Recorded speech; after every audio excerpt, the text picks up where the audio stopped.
The Dave Hooker Show, represented by Banks & Jones, Tennessee's trial attorneys. Play to win, banksjones.com. The Dave Hooker Show. A presentation of Off the Hook Sports. Objective insight, expertise, top guests. Available on YouTube, Apple, Spotify, and the Off the Hook Sports app. Download now for free. Also available on offthehooksports.com. I compute and obey. Now to Dave Hooker. Ready.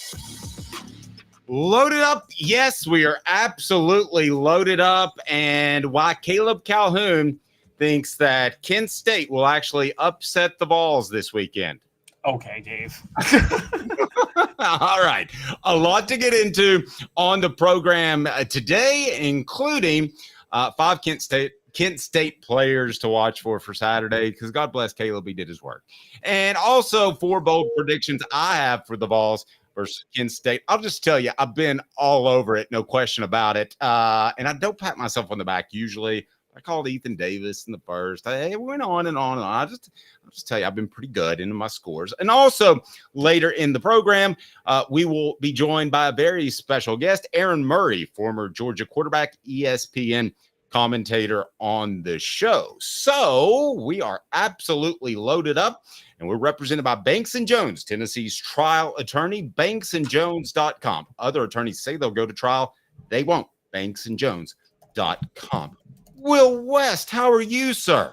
Doing fantastic, guys. Thanks for having me yet again. We appreciate it. You can listen to Will West on the Sports Animal from 3 to 7. Follow him at Will West WNML. And unlike your co-host, Josh Ward, there's not a country singer that shares your name, so you don't have to do that underscore thing. Yeah, I do not. So, I don't have to do any of that. But I will say this though: there is an adult film star who has my name. So if I went at willwest.com, I cannot get willwest.com. I know that because I tried. Oh my gosh, Dave Hooker and willwest.com. This is just so perfect. Oh man. All we need is a guy named North, I think was his name from back in the day. I don't, let's move on. It's time for today's tough question, which will involve Will West. Let's go right now. Today's tough question. Take a side. Take a stand. The Dave Hooker Show, a presentation of offthehooksports.com. All right. Today's tough question, pretty simple. Is national title talk for the Vols legit? Because we have heard it from some national media. Caleb was on it very early. I was on it shortly thereafter. We were both very high on Tennessee. But, Will, let me ask you, because I think you were a little more apprehensive in the preseason. Do you think it's legit now? I think they are legitimately a contender, but do I think winning the national title is legit yet? No, I don't. I don't think they're there yet. But can they contend for a national title? Like, do I think they could make the playoff and win 2 games? Maybe. Do you know what I mean? Like, that's on the table. But look, are they? I need to see more because I don't think that NC State team's very good. I think that last Thursday I was on with you guys and I said, 35-17. And then I went back and watched that NC State Western Carolina game a second time and really broke everything down. And it hit me. Grayson McCall can't run their offense, so that's not a good team, especially until he runs their offense. So I want to see more. I don't know that Oklahoma's that good of a team. I watching that Houston game, they can't block Houston, who got blown out by UNLV. So I don't know that we'll know if Tennessee really is a national title contender until maybe you play at Arkansas and we see what you are on the road. Maybe when you play Alabama. I don't know. But right now I would say that winning the national title, that's not legit yet. Okay. Caleb? Well, Will's dog? So, yes. Will, national media at the very least has changed their tune on Tennessee overnight. And I want to know your thoughts about that because they seem to have gone from up until last week, it was, Tennessee, are they going to make the college football playoff or not? Are they going to make it, is this year they make the college football playoff, the expanded 12-team playoff? And no one talks about you as a national title contender if you are a college football playoff contender yet. But it did go from that to over the weekend switching to Tennessee a national title contender. I want to play a couple of clips for you, but first, just your thoughts in general on national media so quickly changing their tune on Tennessee. Yeah, well, I think Tennessee's better than we thought they were. I also think everyone is looking at NC State like a team that could be 9-3 this year, and then Tennessee just dog walks them the way that they did. I think that Tennessee is much better. So here's the thing with Tennessee that I think none of us saw coming. I think we all knew they had depth of defense. I don't think we realized that there's not that much of a drop off from their first string to their third string up front. And that's saying something because I don't know the last team I've seen that I would say that about. But so I think Tennessee is better. I also think everybody's looking at NC State because I think a lot of times people don't have time to watch all the games. But if they're looking at NC State saying you're bringing back the 5th most starts in all of college football on the offensive line, we know Dave Doran does good things defensively. Kevin Concepcion's a weapon that's going to at least spend some time in the NFL. And we've seen Grayson McCall be a superstar in the sport. You put all that together, NC State should be good. Well, the pieces don't fit, right? A lot of square peg, round hole. So I think Tennessee is better than we thought. Tennessee's definitely better than the national media thought, but I also think people are overrating that NC State team quite a bit. And for the people who didn't watch that Western Carolina game, you might not know that, they have some big problems right now. I agree with that. And I didn't think they played particularly hard after the Will Brooks touchdown. And you got to be a little bit tougher than that. And that speaks to the preparation in the preseason. I told you yesterday, or I said to you, we were talking, and I think the 5 best teams, that there's a delineation. And I want to see if you agree or disagree with that. I think it's Ohio State, Southern California, Texas, Georgia, and Tennessee. I'm that high on the Vols, where I think those are the 5 teams right now that I think can win a national championship. Things can change. We haven't seen much, but what do you make of that statement? I'm not there on USC yet. And that's what I would say. And I would say if Alabama gets healthy on the offensive line, I think they're going to be a monster. If you look at where Alabama is in the blue chip ratio, they're like 90% in the blue chip ratio. That's not like I don't remember seeing a team that was this far in the blue chip ratio. And, since people have been keeping that stat. So I think Alabama, if they get healthy, can be, but they're not there right now. So I would agree with you on all of them but USC. But can Tennessee win the national championship? Yeah, absolutely. Tennessee can win the national championship right now. Is it the most likely scenario or even a likely scenario? Probably not, but I would say Tennessee right now, I would take them over the other teams that are in the conversation for the top 5. Ole Miss, yeah, I'll take Tennessee on a neutral field. Penn State, I'll take Tennessee on a neutral field. So Missouri, I'm going to take Tennessee on a neutral field. So I agree with your original thesis outside of maybe I'm not sold on the front 7 and the offensive line for USC just yet. Fair. Caleb, jump in there. We're having some issues with our messaging software. Go ahead. Will, I'm going to play a clip for you from Josh Payton. Let me get your thoughts on him real quick. And what your coworker Josh Schwartz shared this yesterday, and it was an interesting take on his twist. I'm going to play the clip, and I'm going to come back, and I just want to see your thoughts on what he said real quick. So just one second. As much as Oregon doesn't look like a national title contender, I've learned Tennessee's a national title contender. I went beyond SEC there. I went beyond just playoff. See, there's this tiered language that we use these days with an expanded playoff. And if you say someone's a playoff contender, that's a fancy way of saying they can make it, but they can't win it. Now, Tennessee playing the kind of defense they're playing now, combined with just Josh Heupel, anytime he's got elite talent at quarterback, they can win it. They are a definite team in the mix, along with your Georgias and your Bamas and your Texases, Ohio States. They can win this thing. So Josh Pate, pretty high on Tennessee as well. I'm just curious if some national media, do they want to get out in front of it? Were they behind it? Why did everything change so quickly? Or is it perhaps the parity in college football now? I think there also are some teams I think people thought were going to be very good that really look like there are problems, right? Oregon looks like there are problems with Oregon. It looks like that Ohio State hasn't figured it all out yet with Will Howard at quarterback. Michigan's not that good. So Texas dealing with injuries at running back. So when you look at a healthy Tennessee with the level of depth that they have right now, it's pretty incredible that like compared to the other teams that are out there. And then the other side of it is I think after Florida, Missouri, some of those games, Georgia game, Alabama game, the ends of the national media people actually watched the Tennessee's last year.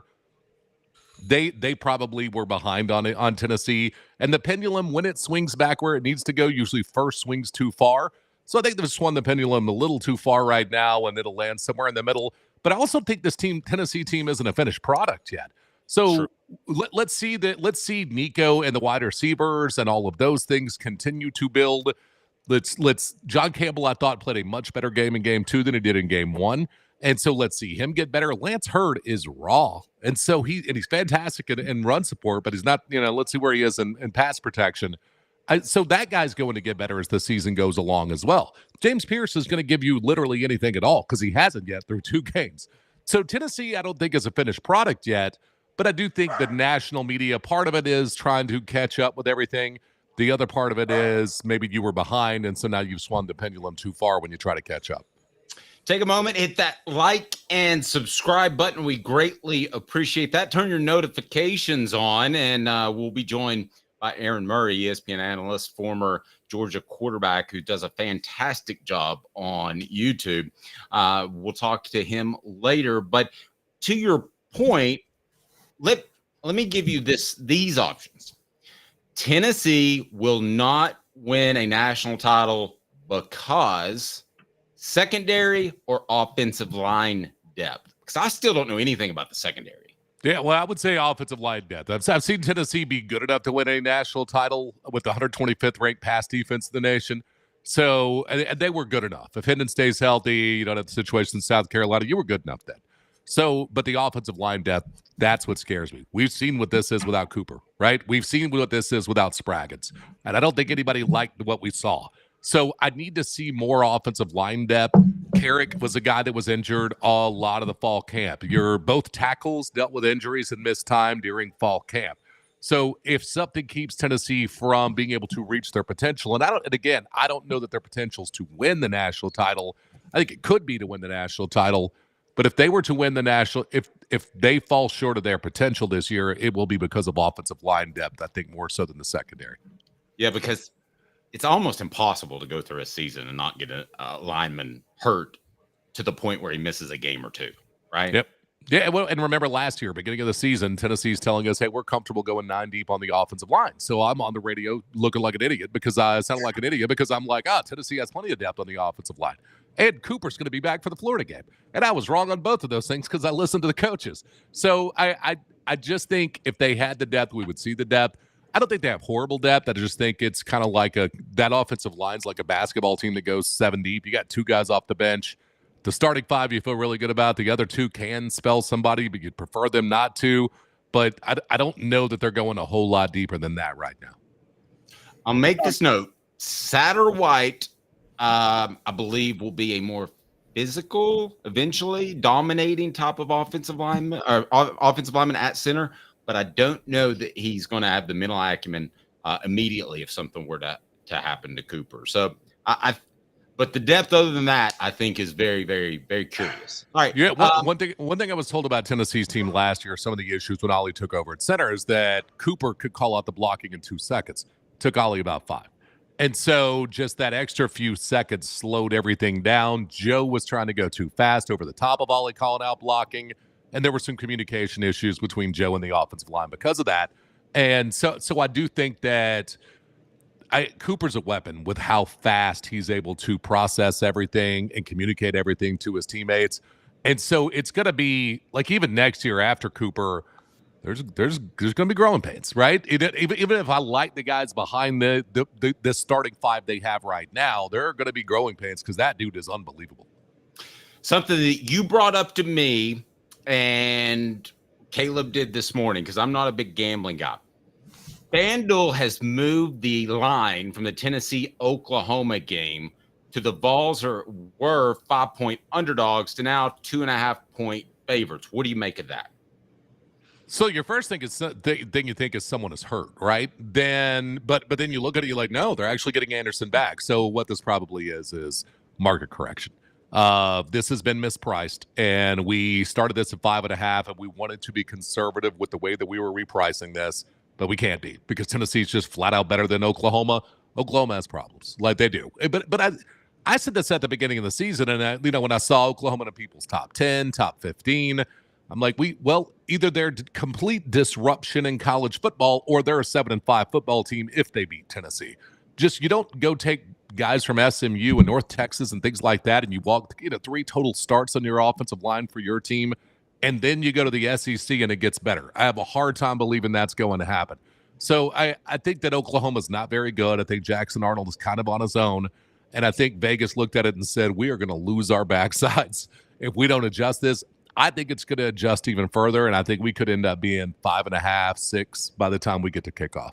I do too. Now you're more of a gambling guy, Caleb. So what do you think? I think this is twofold. It goes back to what Will was saying about NC State, that maybe people are overrating NC State on this. And also, there was a market correction of, I said from the start, and I'm going to be honest, Will, I said in the offseason, I thought Oklahoma was overrated and people overrated what they were able to do in the Big 12. And I want to know your thoughts on that. Do you think that there was just too much of a basis of, they went 10-3 their second year and now they're a top 25 program, even though they weren't that good last year? I think we lost Will. So go ahead and we'll get Will right back. You were talking about why again? Yeah, I was talking about.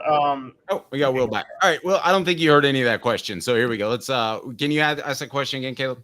Yeah. Okay. So, Will, I guess what I would say is, does it seem like Vegas just overreacted to Oklahoma having a 10-win season and then them being Oklahoma? Because if you really watched them last year, I didn't think they were that good last year. They got one lucky win against Texas. Yeah, no, and they also, I don't think they took into consideration that they had a complete offensive system change. Also, these words from last season were going to be more balanced. I heard that at SEC Media Days over and over and over again, and all of those guys lost their jobs, except Sam Pittman had to change his offense. Nick Saban ends up hiring Tommy Weston, has to retire.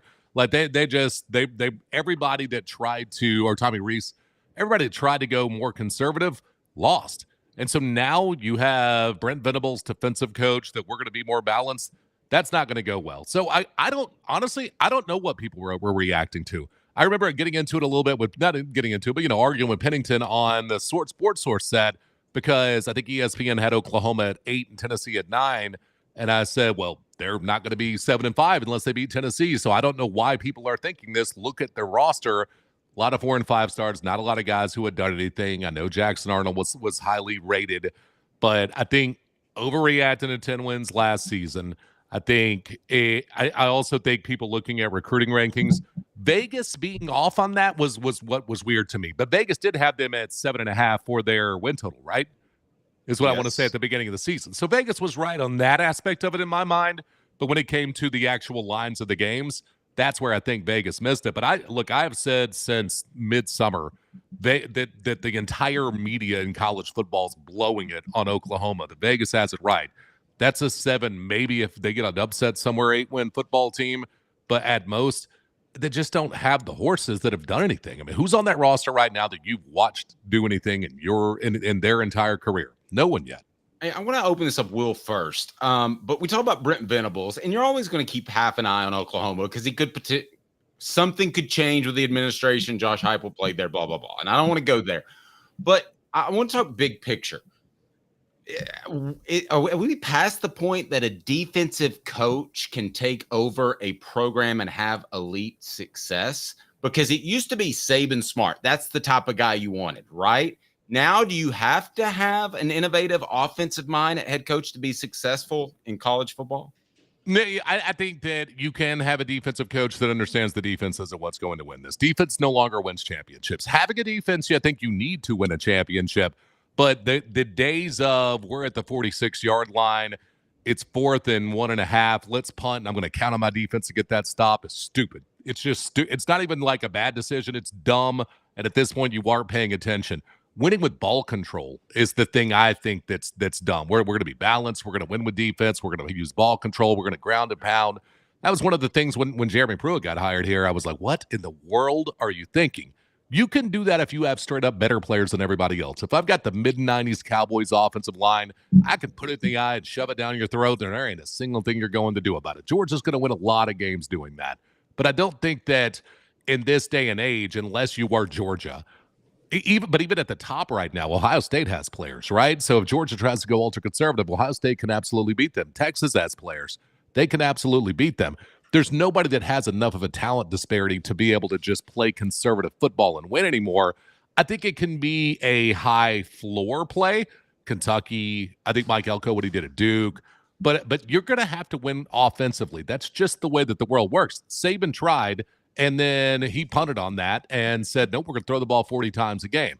And he's from the Parcells, Belichick, Gap 50 tree, and he did what he did. Kirby Smart realized, hey, I can't be ultra-conservative, goes and gets Todd Monken, right? And so I think that when I see coaches say that, my first thought is, you're about to lose your job because it doesn't seem to work out. Beamer ball doesn't work anymore. It just doesn't work anymore because offenses are too dynamic and points are king. Well, we wouldn't even use the term Beamer ball if it wasn't for Mike Vick making them relevant because they had a special quarterback. Will, with this Tennessee football team, and I'm just curious what you get in the community. You and I are in the community. What you get from them, because this to me feels oddly like the '98 team, where I feel like everybody's just waiting for something to happen and something's going to go bad. What feel do you get? I get the feel that people are still waiting to see if, hey, this could be special. It's kind of been like that through Heupel's entire tenure, and I haven't understood that because Heupel was a good coach when he got here. Tennessee hadn't hired a good coach since Philip Fulmer. So it did. I guess Lane could have been a good coach. You could see the potential.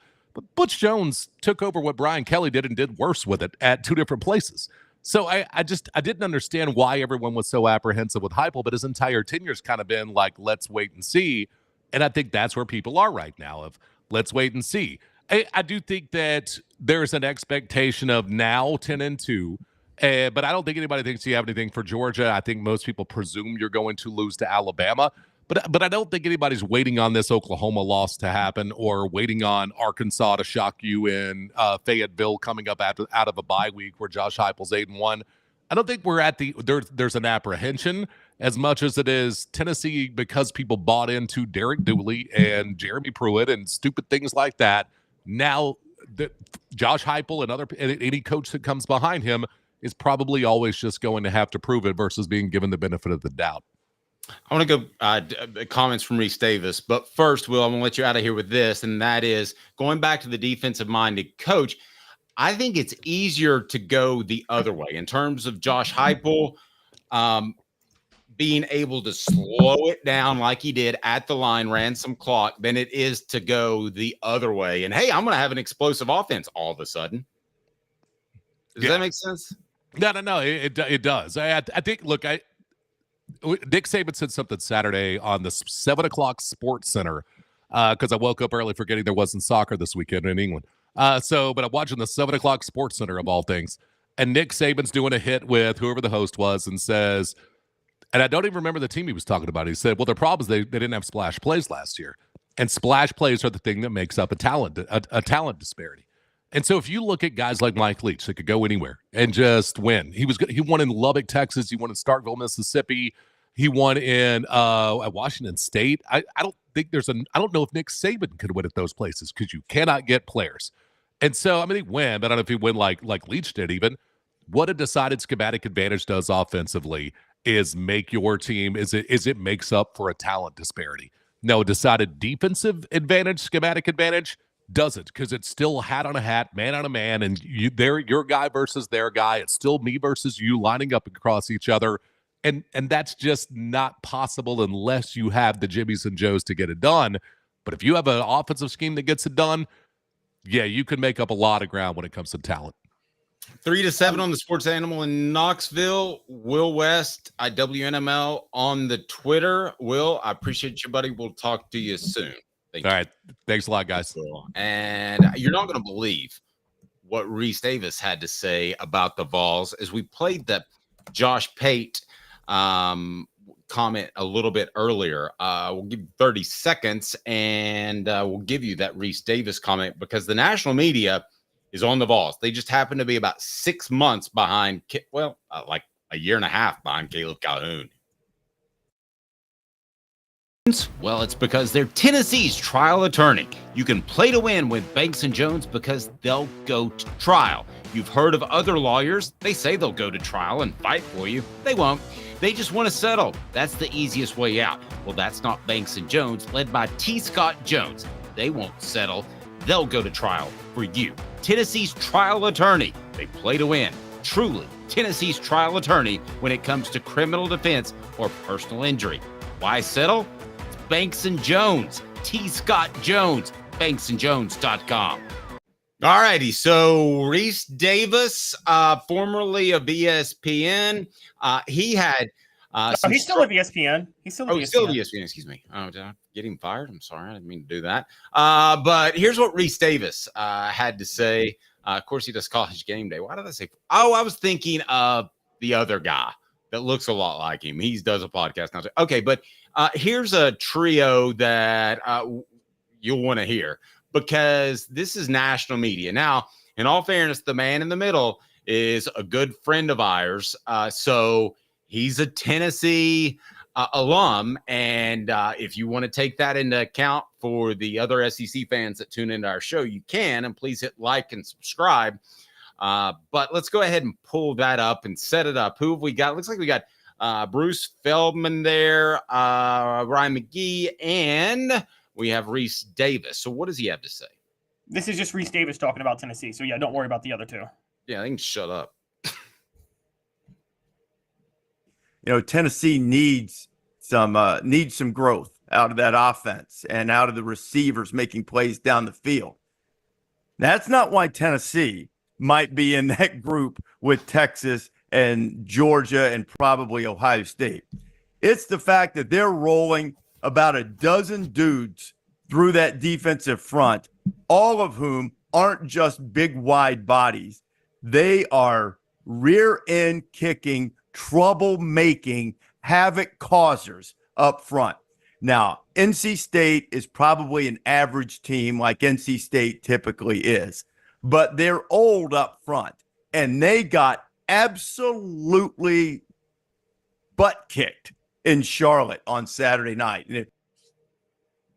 All right, so he later went on to say, I wanted to throw this in there, that Florida State, all the scouts were talking about Florida State in the offseason, and they should have been going to Knoxville instead. Was another line he threw in there. There you go.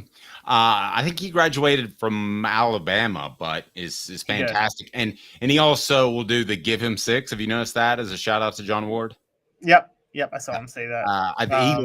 He loves the SEC, but I don't think the fandom ever gets in his way. So the poll question, it's brought to you by our friends at Medicare Misty, is on our YouTube page. I believe the Vols can blank the national championship. Here, we're going to just reset that. How about that?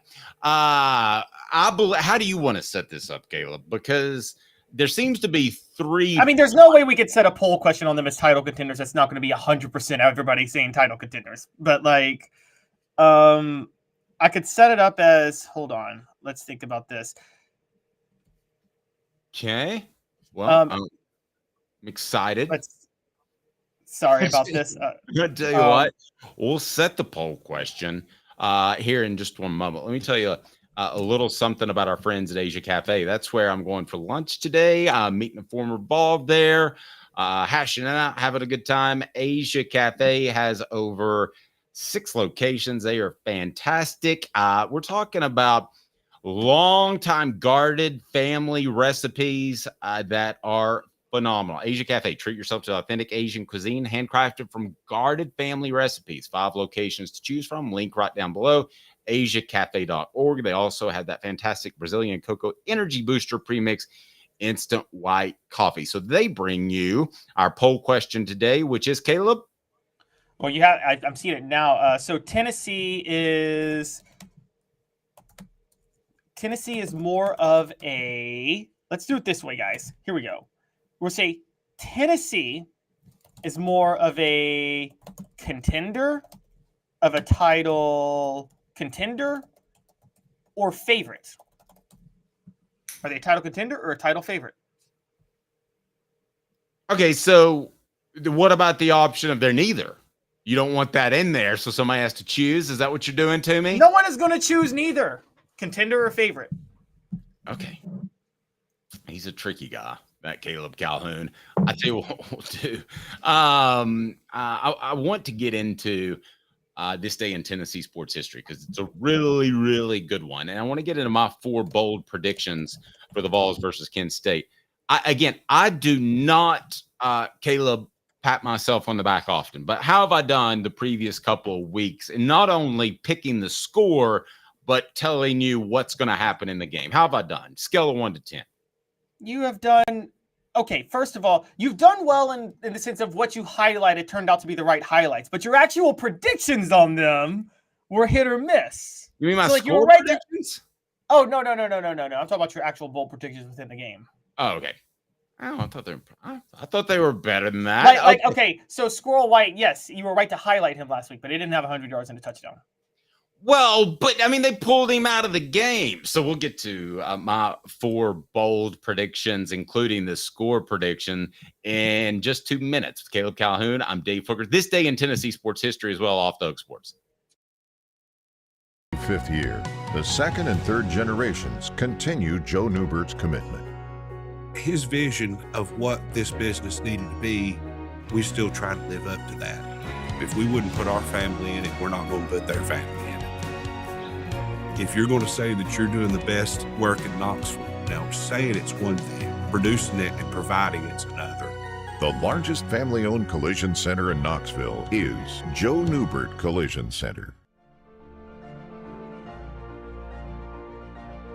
Hi, I'm Rick Terry, and we at Rick Terry Jewelry Designs pride ourselves in the highest quality craftsmanship from a family-owned business here in Knoxville for over 35 years. At Rick Terry Jewelry Designs, we also take pride in being an affordable option for all your game day accessories, especially those fire opals. At Rick Terry Jewelry Designs, we want to be your jeweler every day and especially on game day. Go Vols! Hi, Mike Davis here with City Heating and Air, reminding you to always dare to compare. Our team provides quality local heating and air service, installation, and maintenance across East Tennessee. We use only the best equipment like American Standard heating and air conditioning for your residential, new construction, or commercial needs. Honesty, dependability, and customer satisfaction have been the cornerstones of our business since 1961. City Heat and Air. Dare to compare.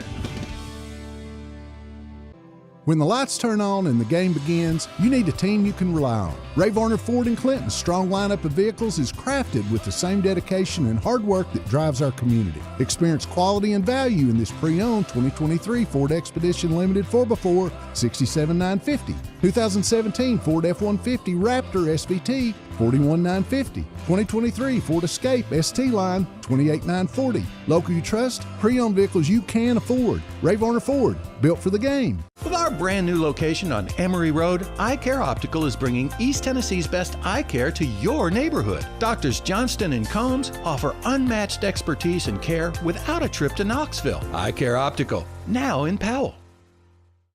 The Dave Hooker Show, represented by Banks & Jones, Tennessee's trial attorney. Play to win, banksjones.com. You're listening to The Dave Hooker Show, a presentation of offthehooksports.com. The internet is full of pictures of each and every one of you. Available on YouTube, Apple, Spotify, and the Off the Hook Sports app. Download now for free. Is there nothing you people can't do? Also available on offthehooksports.com. Hey, do me one quick favor, if you don't mind, before I get to 4 downs, which includes my prediction of the game. You can read that on offthehooksports.com, but I'll explain it to you a lot better if you do me a favor. And all you have to do is click that like button. We appreciate that. Click the like button and be sure and subscribe as well. Aaron Murray will join us a little bit later in the program, as Aaron is a fantastic ESPN commentator.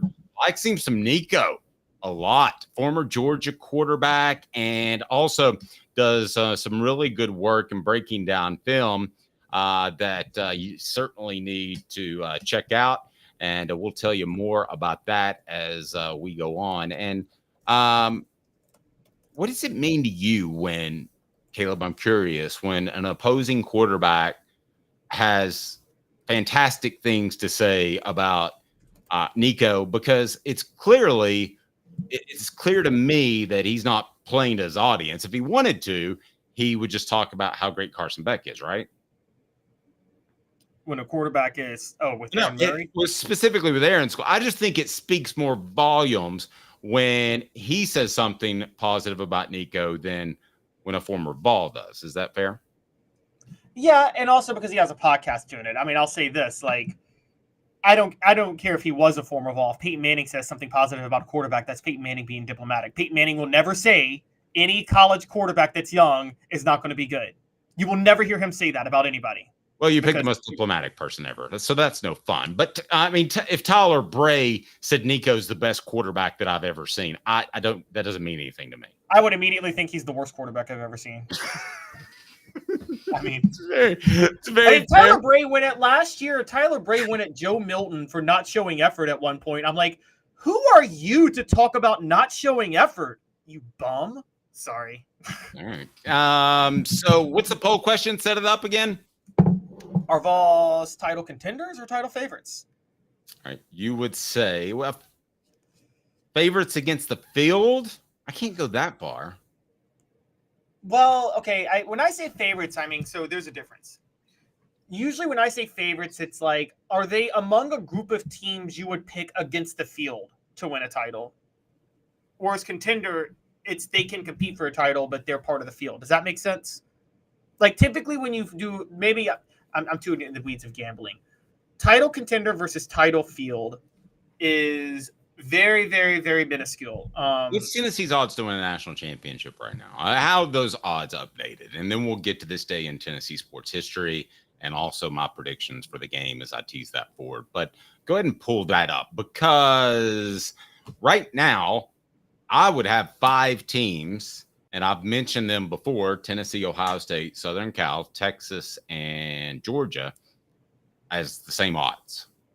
And I'm not kidding. Same odds, whatever they are. Those to me are your top 5 teams. And I do agree with Will West that my biggest question among those teams would be Southern Cal.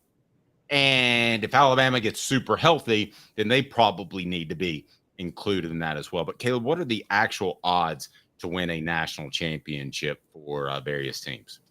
All right, so Tennessee's national championship odds are now, they are up to 1, 2, 3, 4, 5, 6, 7, 8. They're ninth. Their odds are ninth best. They're plus 2,200. If I remember correctly, I'm looking at it from the beginning of the season. Let's see. Tennessee national title odds 2024. Really, they haven't changed. They're still, they were, okay. So most of them had Tennessee in the plus 4,000 range, plus 3,000 to 4,000 to win the national title. So they've gone up, but they're ninth right now, which they were like 12th or 13th. It was about the 13th best odds when the season started. Now they're at ninth. Here's an interesting prop bet that I'm literally going to lay $100 on today. And it's a parlay, and I don't believe in parlays. And I know they're stupid is the one thing I know about parlays, but I know you know more about gambling than I do. I just found a parlay that is Tennessee and Nico winning the Heisman, Tennessee winning the national championship, and Nico winning the Heisman. Guess both have to happen. It's a 2 parlay. Guess what the odds are? And I'm not kidding. I'm putting $100. Oh, I looked at it and I didn't do it, and I should have. But it was like plus 15,000. Like you would win like 15,000 if you bet 100. Is it still at that? It's plus 8,000. So right now. So that's still really good. I mean, if you want to throw 100 down, if you believe this is a team of destiny like it was in 1998. So, all right. Want to get back to Caleb really quickly. The Oklahoma spread. What do you make of the Oklahoma spread as a gambling guy before we get to this day in Tennessee sports history and my 4 bold predictions for the game. What do you think of the spread? I think it's more than just Vegas overcorrecting, because I think Vegas, I think they know some things we don't about Oklahoma and the inner workings. And Will's right. They were low on Vegas from the start. I mean, they were low on Oklahoma from the start. I think the only reason, and this is what I wanted to talk about, was that before the season, I think Vegas suffers from what John Adams says Tennessee fans suffered from. No. I think Vegas had battered Vol syndrome, and they couldn't bring themselves to pick Tennessee in a high marquee game like that. I actually think Vegas has battered Vol syndrome, and I think a lot of predictors have battered Vol syndrome. I mean, how they've been burned so many times by Tennessee. They overrated them last year because of the Joe Milton, thinking that Joe Milton could do what he could do, not realizing that was not a fit for the offense. So then they got burned again, not understanding what the long-term trajectory was. So I think Vegas, even though they thought Oklahoma was overrated, I think Vegas couldn't bring themselves at the beginning of the year to think Tennessee could win a marquee game like that. I have another theory. You ready for this one? It's out there. I think Vegas, and there's a small group of people, and after you watch that Connor Stallions documentary, you'll believe me that there's a lot. I mean, I learned something about college football I never knew. That these group of dudes get together on a Sunday and share stuff. I didn't know that. I do believe firmly that Vegas has somebody on the payroll at each major school, be it a trainer, a manager, or whatever. So I think they get information that alters the line. And when we say Vegas knows something, that's how they know it. It's hard for me to imagine that you couldn't find a trainer at Tennessee and say, here's $50,000 for the year, but I need to talk to you every Sunday morning. Okay. And Thursday. So I believe that's happening at every big school. But I think Vegas is also smart, and they would temper the enthusiasm that someone might have that is a part of that particular program. So like you and I have said, we believe that Nico is that good. I think they were getting information that Nico's that good, and they were hedging their bets because they're like, that dude was born in Knoxville. He goes to UT. He could be pumping them up, and he's talking about all this. I think the negative information affects those preseason lines more than the positive. You buy that theory? I think so. No, I think you're absolutely right. I think Vegas was that's a very good point. And they set the line at just enough to where they wouldn't lose too much money if a lot of Tennessee fans took it, because I don't think a lot of Tennessee fans were comfortable taking that line. Right. Either. So if Nico in spring practice all out stunk, okay, well, yeah. And then he stunk in preseason camp, they're going to share that with the Vegas odds makers if you're on their payroll. And they're going to be like, oh, that's going to alter the numbers because this guy really likes Tennessee and he's scared that Nico's no good. I don't think it goes the other way until they see guys on the field. Okay, I got a question with Vegas payroll before we move on, because this is something that's also throwing me off. And what if this happened with Oklahoma? Because Tennessee, the line, again, this is the second bad line. We're forgetting last week, Tennessee opened a 4.5-point favorite at NC State. And remember, Dave, me and you were like, what in the world? Like, how is the line that low? And it moved to 10 before the end of the week. Is there a mole in Knoxville that's purposely leaking falsely negative information to Vegas so that person can then bet on Tennessee when Vegas sets the line a certain way? No, because then that person would lose their job. I mean, there's a reason one of Tennessee's best players gets paid $100,000 a month and not $1 million up front. And it's so that you stay on the straight and narrow and you do the right thing. Okay? I'm saying that you don't have to guess who it is. Don't tell me. You probably know who it is. I'm not going to say anything, but I'm going to say that NC State line was suspicious. That opening line was suspicious. And it led me to believe that somebody connected to Vegas somewhere from Tennessee told a false narrative on Tennessee so they could place a bet. So okay. There was some corruption on that line, probably. Let me ask you this. Is this the last opportunity you have to take advantage of a good line? Or after the Oklahoma win, is everybody on board and then Tennessee's going to be more in a favorite role and the points are going to sway their way? I ask you that question. 30 seconds from Medicare Misty, licensed in over 40 states. So she can take care of your Medicare needs wherever you're watching, because I think Oklahoma is it. And then after that, you're not getting value when you gamble on the Vols. 19 years this year. Well, I've been in the community since 1993. You're getting a lot of information. Unlike when you were working, they made the choice for you. Now you have to make the choice. Come to us and let us help you make it easy. Call Medicare Misty, MedicareMisty.com or 423-777-5577. Let us help them sleep at night. And we call her Medicare Misty. So, is there good value in Tennessee after I should say if they beat Oklahoma? Is there value anymore, or is everybody on board? Because I think that's it.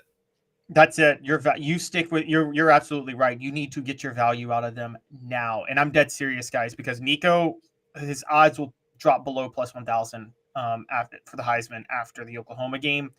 And I've been telling you guys this for a long time. And there's a couple of reasons for this.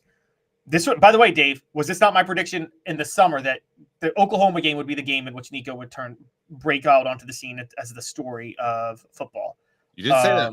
Yes. So here's what's going to happen. Josh Heupel has prepared. I guarantee you guys, Josh Heupel has cooked up something special for Oklahoma, and he's worked on it all season, and he's ready to unleash it, and he wants Nico to be his Heisman contender. So Josh Heupel is going to unveil all of that against Oklahoma. And here's the other point. That's one of two top 25 matchups that weekend. It's a bad weekend. The other top 25 matchup, Dave, is USC Michigan. That's 3:30. So Tennessee will be alone as the only marquee game Saturday night next week.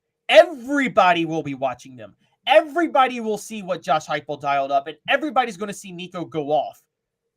That's going to massively turn up the hype behind them after that weekend. So take the money now. And by the way, don't bet on FanDuel. FanDuel's the one that's jumped. Most of the other futures odds still have Oklahoma as the favorite. Oklahoma's a 3.5-point favorite on ESPN's betting app right now. If any, ESPN's going to go bankrupt with their betting app. It's bad. And they are really bad at setting lines. So guys, get if you have like a personal vendetta against ESPN, right now is the time to cost them money, because they have Oklahoma at 3.5. Where's that app again? This day in Tennessee sports history coming up. First, 4 downs brought to you, and I just can't say enough about this guy, T. Scott Jones, brought to you by Banks and Jones. 4 downs, my prediction, and for the game and what will happen, and I've just been nailing it. 4 downs, 4 questions, 4 answers. The Dave Hooker Show. 4 downs. A presentation of offthehooksports.com. All right, here we go. Cooper Mays is going to tell us what to do, and it's pretty simple. It's right there in front of your eyes. Cooper Mays here. Hit like and subscribe. All righty, Coop, and what down is it? Coop here. First down. Brew will flash against the Golden Flashes and score. I think Brew McCoy finds the end zone this week. He still, based off conversations that I've had, NFL Pro Scouts, is one of Tennessee's best NFL prospects, probably top 5-ish or so, even after the injury. He's a powerful guy. He's done a great job. He's caught 7 passes for 99 yards in limited time. But I think they'll want to get McCoy in the end zone. And for those that like to beat the traffic and leave at halftime in a game like this, it's going to happen in the first quarter. So you can do so. What about that, Caleb? I'm calling quarters now.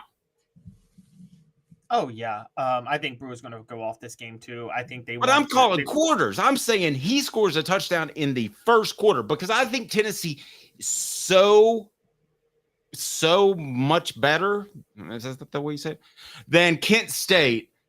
I think that they'll be able to manipulate things like they were able to do with Ethan Davis, give him some love in the end zone, and I think they'll do so with Brew. Oh, yeah. And well, the quarters thing, all right, I'm with you, but Don't you think that's a little that you're taking advantage of a little bit of the fact that we know that all of Tennessee scoring with their starters will be in the first quarter and first half. So against Kent State, if their starters do anything, it'll be in the first quarter. And yeah, no, I think they'll go with Brew McCoy on that. And they went Dante Thornton the first game, Squirrel White the second game. They're going to try to work Brew McCoy in, and also Kent State. I mean, again, X's and O's and matchups. I mean, because that really matters in this game, guys, against Kent State. It's really important that Tennessee get their right matchup advantages. Otherwise, they could struggle. I'm kidding, but it's Brew McCoy is actually the best matchup advantage for Kent State too, because they don't have anybody that can cover number one wideouts. Okay, you knocked me, so reset the poll question. No debate. Who's the better prognosticator, Caleb or Dave? Set that, and we'll go to second down. Cooper Mays here. All righty. All right, second down is this, and my column is online. If you would like to read that, I can drop it in there in the message board. Tennessee will have at least 3 sacks. I wanted to go for Caleb, but I think they'll definitely call off the Dogs and really never be that aggressive. But I think they have at least 3 sacks. Grayson McCall's not great, but he was good at getting the ball out of the pocket to avoid negative plays last week. He has some mobility. All I can say about Devin Cargman, the quarterback for Kent State, is he has great hair. He'll get sacked 3 times. Any doubt on that? No. Kent State they have a horrible pass protection. They have horrible pass protection, and they are going to give up a lot of sacks. I'm with you on that. They could give up 3. You know what? I'm just going to outdo you, Dave, for fun and say they're going to give up 5. Okay. All right. I'm going to tell you which one we'll do that. And I had a request from the message board to do it like Haywood Harris. So I'll go ahead and say third down. Coming up next, brought to you by Banks & Jones. Well, it's because they're Tennessee's trial attorney. You can play to win with Banks & Jones because they'll go to trial. You've heard of other lawyers. They say they'll go to trial and fight for you. They won't. They just want to settle. That's the easiest way out. Well, that's not Banks & Jones, led by T. Scott Jones. They won't settle. They'll go to trial for you. Tennessee's trial attorney. They play to win. Truly, Tennessee's trial attorney when it comes to criminal defense or personal injury. Why settle? Banks & Jones. T. Scott Jones. BanksandJones.com. T. Center Cooper Mays here. Third down. James Pierce is going to have a sack. He doesn't have a sack yet, but he's going to have a sack. And he's played great, but a lot of people are wondering, why doesn't he have a sack? Well, he's going to have a sack on Saturday against Kent State. I just feel like he's going to get to he's been disruptive. He's also scary good for his size and position when dropping into coverage, which I think is what they're going to use to surprise Oklahoma, because I think they're going to unleash him. But he's going to have a sack against the Golden Flashes, who look very bronze to me on tape. Yeah, and guys, I know he didn't have a sack last week, but James Pierce was in on 2 hurries. So James Pierce was actually very effective as an edge rusher last week. So it's not like it was the first game that he didn't play a lot. They only played him 10 snaps. They are saving him.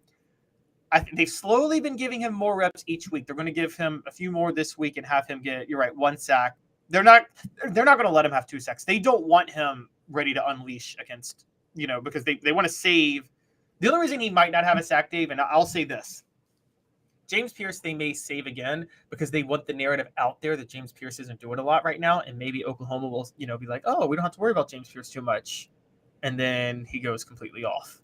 Fair. Vote on our poll question before we get to 4th down. He's going to have a sack. Who's the better prognosticator, Caleb or Dave? Caleb's winning at 59%. That's total garbage. I'll let you see Center Cooper Mays here. 4th down. All right. 4th down is this, and that is my score prediction.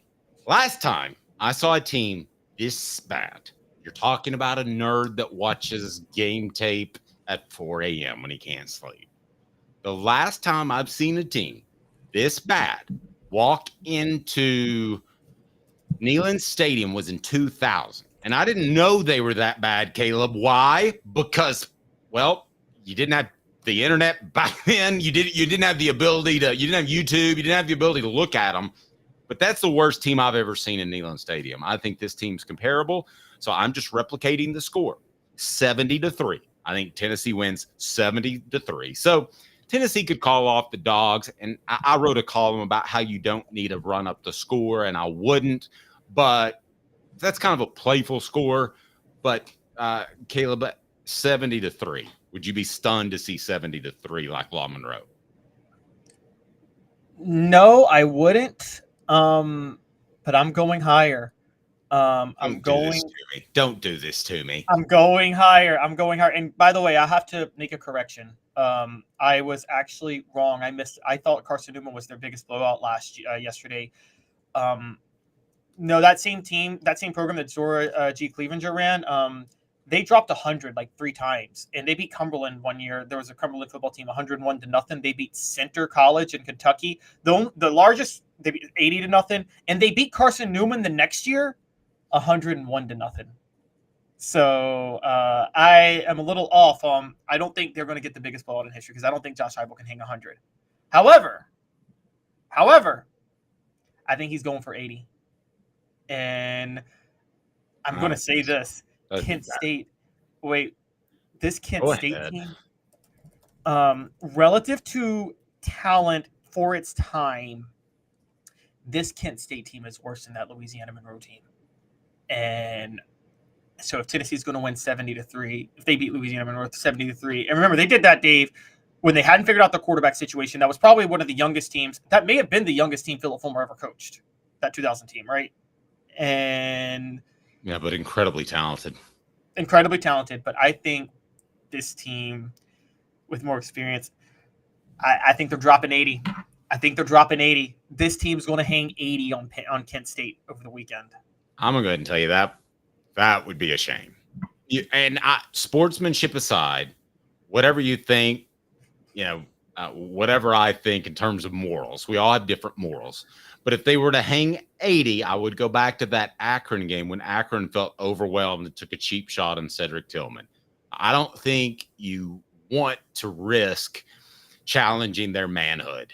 And they're going to realize really quickly that this is a whole different level. You don't want to rub their nose in it because I think you could take cheap shots in that regard. Give us this day in Tennessee sports history, and I'll just ask the question on the YouTube page in our poll question. Do you think Tennessee should run up the score? Just simple, just that easy. But Caleb, tell me this day in Tennessee sports history, September the 12th. What do we got? Yeah. Before we do, I just want to correct. People are asking about Georgia Tech's 212-0. It was 222-0, and it was against Cumberland. That's correct. That's the team that Tennessee beat. Tennessee beat Cumberland that same year, I think 80-0. So, anyways, funny bit of stat there. But this day in Tennessee history is what we might call the breakout game for Philip Fulmer 32 years ago. And I'm obviously talking about when Johnny Majors was in the hospital with open heart surgery and Tennessee was breaking in a new quarterback. They were 1-0 after beating Southwestern Louisiana. Laying on my brain, Taylor, and they were working on my front. He was stabbing me in my back. That's when Johnny Majors. And Tennessee, as 14-point underdogs, went to Athens and beat Georgia, shocked them 34-31. Heath Schuler converting a 4th and 13 on the final drive that led to the victory. Heath Schuler led Tennessee in rushing and passing that day. Tennessee had Aaron Hayden, Charlie Garner, and James Stewart, and Heath Schuler led the team in rushing as they beat the 14th-ranked Bulldogs 34-31 on the road. It was Philip Fulmer's second game, and yes, honestly, in that moment, I could be wrong, but Dave, you know more than I do. After that win over Georgia, there was a 100% chance Philip Fulmer was going to be a head coach somewhere in 1993. So that's, yeah, totally agree. But you got to remember, I was 18 or 19, so I wasn't covering them at the time. and Philip Fulmer, in classic Philip Fulmer fashion, because he has to promote himself in an interview about that in 2000. He's like, well, we actually beat a team that was probably better than us. And I'm like, so what you're saying is I was the great one who made them win that game. He was always good at that. All right, to heck with all. Okay, I made a push. Who's the better prognosticator? Caleb beats me 51%, 48%. I think that means that we're both just fantastically good at it, and that this is the only show you should watch. I'm kidding. Let's reset the poll question. If the Vols can, they should run up the score. Yes, style points. No, poor sportsmanship. No, someone could get hurt. So I gave myself 2 no options, which helps me, honestly, because you're going to say yes, style points, aren't you? Yes, style points, man. Just don't do it with your starters, and then I'm fine. No, I will say this. Let's just let's reset what's happened in the past couple minutes. By the way, Caleb apparently thinks I'm 80 because he thinks I covered Tennessee in '93. No, I didn't say you covered. I'm saying you could. And I just want to clarify: after 25 years in the business, you like Caleb more than me. So this has been one heck of a segment. All this put together. I mean, one heck of a show. All this I put together, and I get no love. Oh. Give me your Johnny rant about it as if you were Johnny Matrix. I gotta get out there and attack. Now rant about it as if you were Lou Holtz. Oh, you gotta go out there and I feel sorry. By the way, I got cursed out by Lou Holtz. Oh yeah, you told me that one. Did I tell it on the air? Should we have an Uncle Dave story? I mean, I don't know how many people. I think people have heard it. You have told it on the air, but if you want to tell it again, I think some people would love to hear it again. Quick Uncle Dave story. Set up with Lou Holtz. Jimmy Holmes can't do it. This is back in the early 2000s. We get Lou Holtz on. I record it for Sports Talk in the afternoon. Talk about his wife, who was very ill at the time. And I just said a lot of nice things about his wife. Probably took up 4 or 5 minutes as we talked about that. And then so we went on for 20 minutes total talking about football. And at the end of it, and I would give anything if I would have left it recording, he goes, bleep, you take too much time, and we told you only had 10 minutes. And yeah, he cursed me out, and nobody told me they had 10 minutes, or I would have respected that. That's really, really funny. But to get cursed out, honestly, to get cursed out by someone with that sort of lisp is almost better than pillow talk. I mean, it's comical. I was in a production room by myself laughing, just horse laughing. Speaking of pillow talk, I still remember the moment I hit that stop record button and I couldn't get it to start again as he was cussing me out. Who saw Shannon Sharp's story yesterday? Poor guy. Who heard about that? What did Shannon Sharp do? Shannon Sharp's phone accidentally, based on I guess it was a butt dial or something like that. Not butt dial, but he accidentally put his phone on Instagram Live when he was getting very intimate with a lady. Oh, and that's no good. You couldn't see anything, but you could hear everything. I want to say this. Good for you, Shannon Sharp. That's what we expect out of our athletes. And good for you, Dave Grohl, for having a kid out of wedlock, because we expect that out of our rock stars. We are so judgy nowadays. I want my rock stars doing nefarious things. I want my rock stars having affairs and doing heroin. Dave Grohl is married, though. You're not supposed to do that if you're married. See, Shannon Sharp is single. No, you're supposed to do everything against the flow, against the grain. No, shame on the man who would do that and is married. If you're not married, like Shannon Sharp's not married. So go on. Who was the NFL player who he didn't get married until he was like 60 something, and he said, I mean, I couldn't have been faithful if I didn't get married before now. If I'd gotten married before now, that's why I didn't do it. And I'm like, that honor right there. You know what I mean? Think about this for a second. Think about this. Dave Grohl probably has had thousands of women throw themselves at him. So if you do it statistically, and all the ones he's turned down, it's probably like 0.001%, which is technically zero. Therefore, if you have cheated on your wife once, you're a worse person than Dave Grohl. Coming up, the mocks to watch, the Golden Flashes to watch in 2 minutes. New poll question. Are you okay with Dave Grohl having a child out of wedlock? 2 minutes. He's Caleb Calhoun. I'm Dave Hooker. When the game begins, you need a team you can rely on. Ray Varner Ford and Clinton's strong lineup of vehicles is crafted with the same dedication and hard work that drives our community. Step up your game in this 24 Ford Maverick Hybrid, $25,515. 23 Ford Escape all-wheel drive, $30,995. 24 Ford F-250 Crew Cab 4x4 STX, $59,757.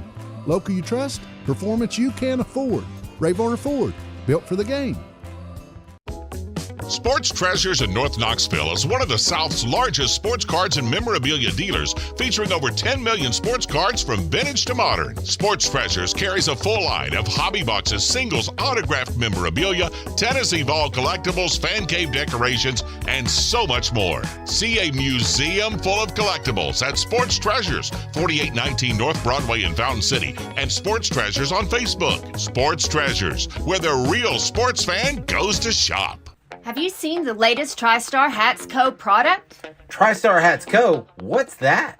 You know, those really cool hats, shirts, tumblers, and even license plates with 3 stars like the official Tennessee flag and stripes like the American flag. Pretty patriotic if you ask me. Ah, gotcha. Seen those. Those are cool. Where can I get them? Simple. TriStarHatsCo.com. And if you order now, there's 10% on any order $50 or more. Plus, use the promo code HOOKED. With the promo code HOOKED, you get 10% off. That's hooked. And don't forget free shipping with any order over $50. Stock up at TriStarHatsCo.com. That's TriStarHatsCo.com. There are plenty of wannabes out there, so make sure you go to TriStarHatsCo.com for the best quality and customer service. Will do, and I'll be sure to use the promo code HOOKED. That's hooked when I do, to save an additional 10% off. TriStarHatsCo.com. TriStar Hats Co. is a trademark of TriStar Hats Co. LLC. Any use without express written consent is prohibited. Now in its 45th year, the second and third generations continue Joe Neubert's commitment. His vision of what this business needed to be, we still try to live up to that. Joe Neubert Collision Center. The Dave Hooker Show, represented by Banks & Jones, Tennessee's trial attorneys. Play to win, banksjones.com. He tries very hard. The Dave Hooker Show. All I know is when we win a game, it's a team win. When we lose a game, it's a team loss. A presentation of Off the Hook Sports. Sideline! Touchdown! Unbelievable! YouTube, Apple, Spotify, and the free Off the Hook Sports app. Back to Dave Hooker. Show represented by Banks & Jones, Tennessee's trial attorney, banksandjones.com.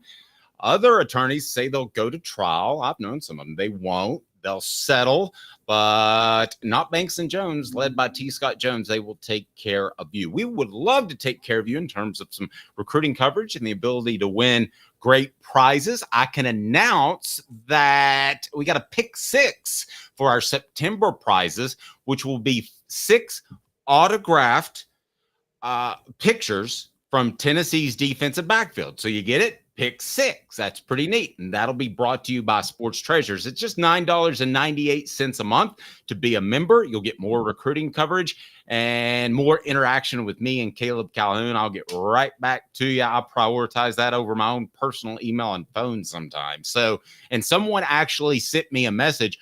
When's the last time that Tennessee went 3 straight games without giving an offensive score?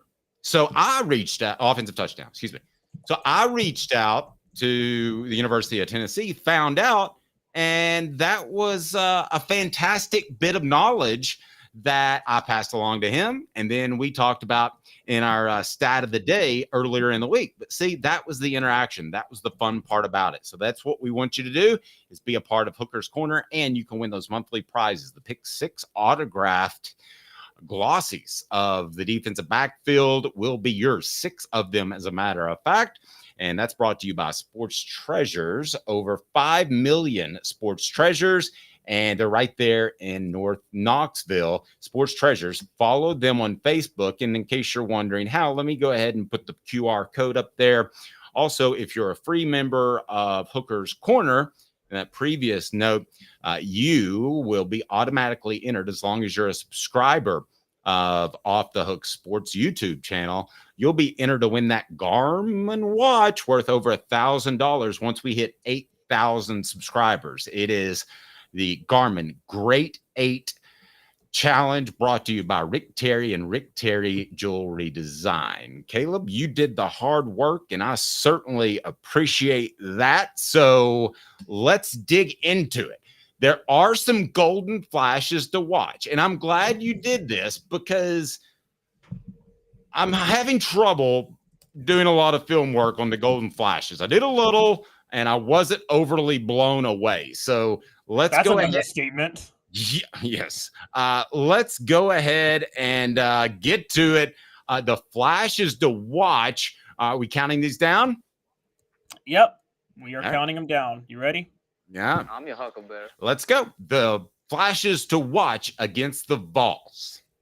All right. So I want to say this up front that the absolute, and I'm not even kidding you on this, guys, Kent State has the absolute worst rush offense in college football. So I left off all their running backs because, guess, real quick, before I go into the players, guess how many yards per carry they're averaging right now, Dave, as a team? That they are? Yeah. Well, that's not fair. I know that. Okay. Guys, it's 1.7. Yeah. They're averaging 1.7 yards per carry. And they are about to play a defensive line that everybody has talked up this week that believes has turned Tennessee into a national title contender. They're not going to run the ball. I think y'all remember the Titans moment when he said, "I don't want them to gain another yard." I think there's a chance that Kent State doesn't gain one single rushing yard this week. So no running backs. Nobody in the run game is going to be on this list. But number 5, because of that, they have to throw all over the field. So their quarterback, Devin Cargman, who has thrown 66 times already, is on the list because he's a quarterback. They have to throw it a lot, and Tennessee still has some questions about their secondary. Okay. Stunning to you that I've never seen Remember the Titans. All right. Who's next? It's a little cheesy. I'll say that. Before we go to number 4, the final play, Remember the Titans, they scored game-winning touchdown. 30 minutes and I was like, this is terrible. They call the game-winning touchdown to win a game, Hollywood style, is a reverse handoff that goes 75 yards for a touchdown. That would never happen. Nobody would run for a touchdown 75 yards on the final play of a game to win. Waterboy was more realistic. All right, who's next? It was. Number 4, Cameron Olds, a defensive end. He does have 3.5 tackles for a loss and 3 sacks. And look, Tennessee has been, I'm going to say, slightly shaky at times at offensive tackle. So because of that, you could see them giving up a sack or 2. All right. So I got Cameron Olds in there. Fair enough. I don't think so. But I think Tennessee's second string offensive line, which I've got questions about, will be far better than the first team of the Golden Flashes. All right, Caleb, who's next? All right. Next, number 3 is another defensive end, Stephen Daly, who has 13 tackles, 5 that were solo. He's got 3 tackles for a loss, a sack, a pass deflection, and a fumble recovery. He is their primary defensive end. Again, I think you could see Lance Hurd have a mental lapse on not a mental breakdown, like a lapse mentally on like a blocking scheme, or John Campbell make a mistake. So I think you could see him get into the backfield at some point. So I say watch out for him too. All righty. And who is next? And then I'm going to update the poll question. Number 2 receivers. Number 2, last year's Kent State did have one first-team All-MAC player last year. His name is Krishan McCray. And he had 41 catches for 610 yards and 4 touchdowns last year. This year he's got 9 catches for 94 yards so far. He's only 5'10", 163, but he is a go-to guy, and he's going to sneak into the secondary. And look, there are questions about Tennessee secondary still, and Kent State's going to throw it a lot. I'm just trying to make a case for you guys, okay, that number 2, Krishan McCray, could make some plays for them. All right. Who's next? And number 1 is Luke Floria, another 5'10" receiver. He's a 5th-year senior. He was 3rd-team All-MAC last year. He was 5'10", 168 pounds. And he had a breakout start to the season. He's got 12 catches for 196 yards and 2 touchdowns. 3rd-team All-MAC last year. Those 2 receivers are the best players for Kent State, and Kent State can't run the ball. So everything's going to go through them. If they're going to do anything in this game, they're going to try to get them the ball. Unfortunately for them, they have a head coach who legitimately doesn't like to analyze the game from the field and doesn't like to call plays. So he's not going to know how to analyze things to get them the ball with Tennessee's defense. So those are the players to watch. Staying with the game on Saturday, Caleb, I don't want to talk about any Tennessee players that you do your 5 Vols to watch, and they're pretty evident. But as far as guys, young guys that you would like to step up, I want to set that as the poll question, if we may. What are your thoughts on Tennessee players that are maybe younger that could show up? I think they're going to get and I think we'd all like to see this. Can I first say I'll go Ricky Gibson? Oh, you mean like actual starters? Okay. Yes. Well, yeah. Ricky Gibson's it wasn't a starter in the first game, but Ricky Gibson's a starter. But he to me, he hasn't done much in terms of like Jermon McCoy. I already can tell he's a tough physical dude at the other corner, right? So Jermon McCoy is going to be an NFL starter in about 3 years. There's no question. Totally with you. I mean, that dude is amazing. Yeah, totally with you. So we haven't seen that much from Ricky Gibson. So who do you really want to show up? I feel like James Pierce is too easy. And then I want to ask you, I do want to get back to the flashes here in a second, but just in terms of the young players that we haven't seen yet, because give Heupel credit. We asked for Ethan Davis. We asked for Nico to have a free reign of this offense. He's done that. I mean, other than sending James Pierce on blitzes every single time, which you wouldn't expect them to do. I mean, you've gotten everything you've wanted out of this group. Dante's been involved. Prue's been involved. Samson's been involved. Squirrel's been involved. I mean, who are the young guys that you still want to emerge? I like Ricky Gibson. I like what Chris just said. Mike Matthews. I've been high on Mike Matthews from the start. We went live from SEC Media Days 2 summers ago when he committed to Tennessee. Mike Matthews should be a superstar very soon. This is a game to get him some action. And so, I mean, Shannon Sharp level action. I'm kidding. But by the way, I'm resetting the poll question that was this, and I think most people agree with Caleb. I got pretty beat up. Dave Grohl of the Foo Fighters having a child out of wedlock is irreprehensible. Got about 80% of the votes. Rockstar got about 20%. Wait, Dave, you just pulled it. You are a journalist and you said irreprehensible instead of just reprehensible? Yes. Sorry. All right, go ahead. So who else would you like to see? All right, let's set up. I'll set this poll question up now. So you said you want to see Ricky Gibson. Which young Vol is due to stand out versus Kent State? No, I've got it filled out. I most want this player to emerge on Saturday. So I got Ricky Gibson, Mike Matthews. I mean, who else hasn't emerged? If you want to, so Boo Carter's kind of emerged, so we'll leave him out, and Jordan Ross has kind of emerged, so we can actually leave him out, and Arian Carter has kind of emerged, so we can leave him out. But I would say that so Mike Matthews, Ricky Gibson. I'm going to go Boo, because here's why I'm going Boo, because you remember that broken ladder play that NC State ran that he kind of got a little bit confused. Oh yeah, and they pulled him for the rest of the game. Yeah, so I'm going to go Boo. Whether it's make a play or be their guy the whole time. So I'll give you Boo, and then I'm just going to do it like this. Other fill in below. Okay, so who out of that group do you think is most likely to show up? Mike Matthews, because I think Tennessee is going to keep running their offense. It's just Mike Matthews won't show up when in the first quarter. He'll show up in garbage time. But I think it's – you ever covered a game day where somebody like sets all the records in garbage time? And I think Mike Matthews might be that type of guy in this one. Could be. I find it curious, and maybe it's just depth, why he hasn't been on the field more often. So it could very well be Mike Matthews. Ricky Gibson could play a stellar game and not do anything in terms of what we see. He could just play great. The stat of the day coming up here momentarily, as he's Caleb Calhoun. I'm Dave Hooker. Coming up later in the program, please hit that like and subscribe button. Turn your notifications on, because ESPN analyst Aaron Murray will join us, and he likes him some Nico. It'll be part of our last look, brought to you by Campbell, Cunningham, Taylor, and Hahn, as we save the best for last. And don't forget, when it comes to vision correction, it's all about Campbell, Cunningham, Taylor, and Hahn. Look at me. I have LASIK, no contacts, no glasses. I love it. 2 minutes. And then the stat of the day, as well as we will get to expanding Pac-12. Is that conference now relevant. Hang tight for 2 minutes off the Hook Sports. And the game begins, you need a team you can rely on. Ray Varner Ford and Clinton's strong lineup of vehicles is crafted with the same dedication and hard work that drives our community. Step up your game in this 24 Ford Maverick Hybrid, $25,515. 23 Ford Escape all-wheel drive, $30,995.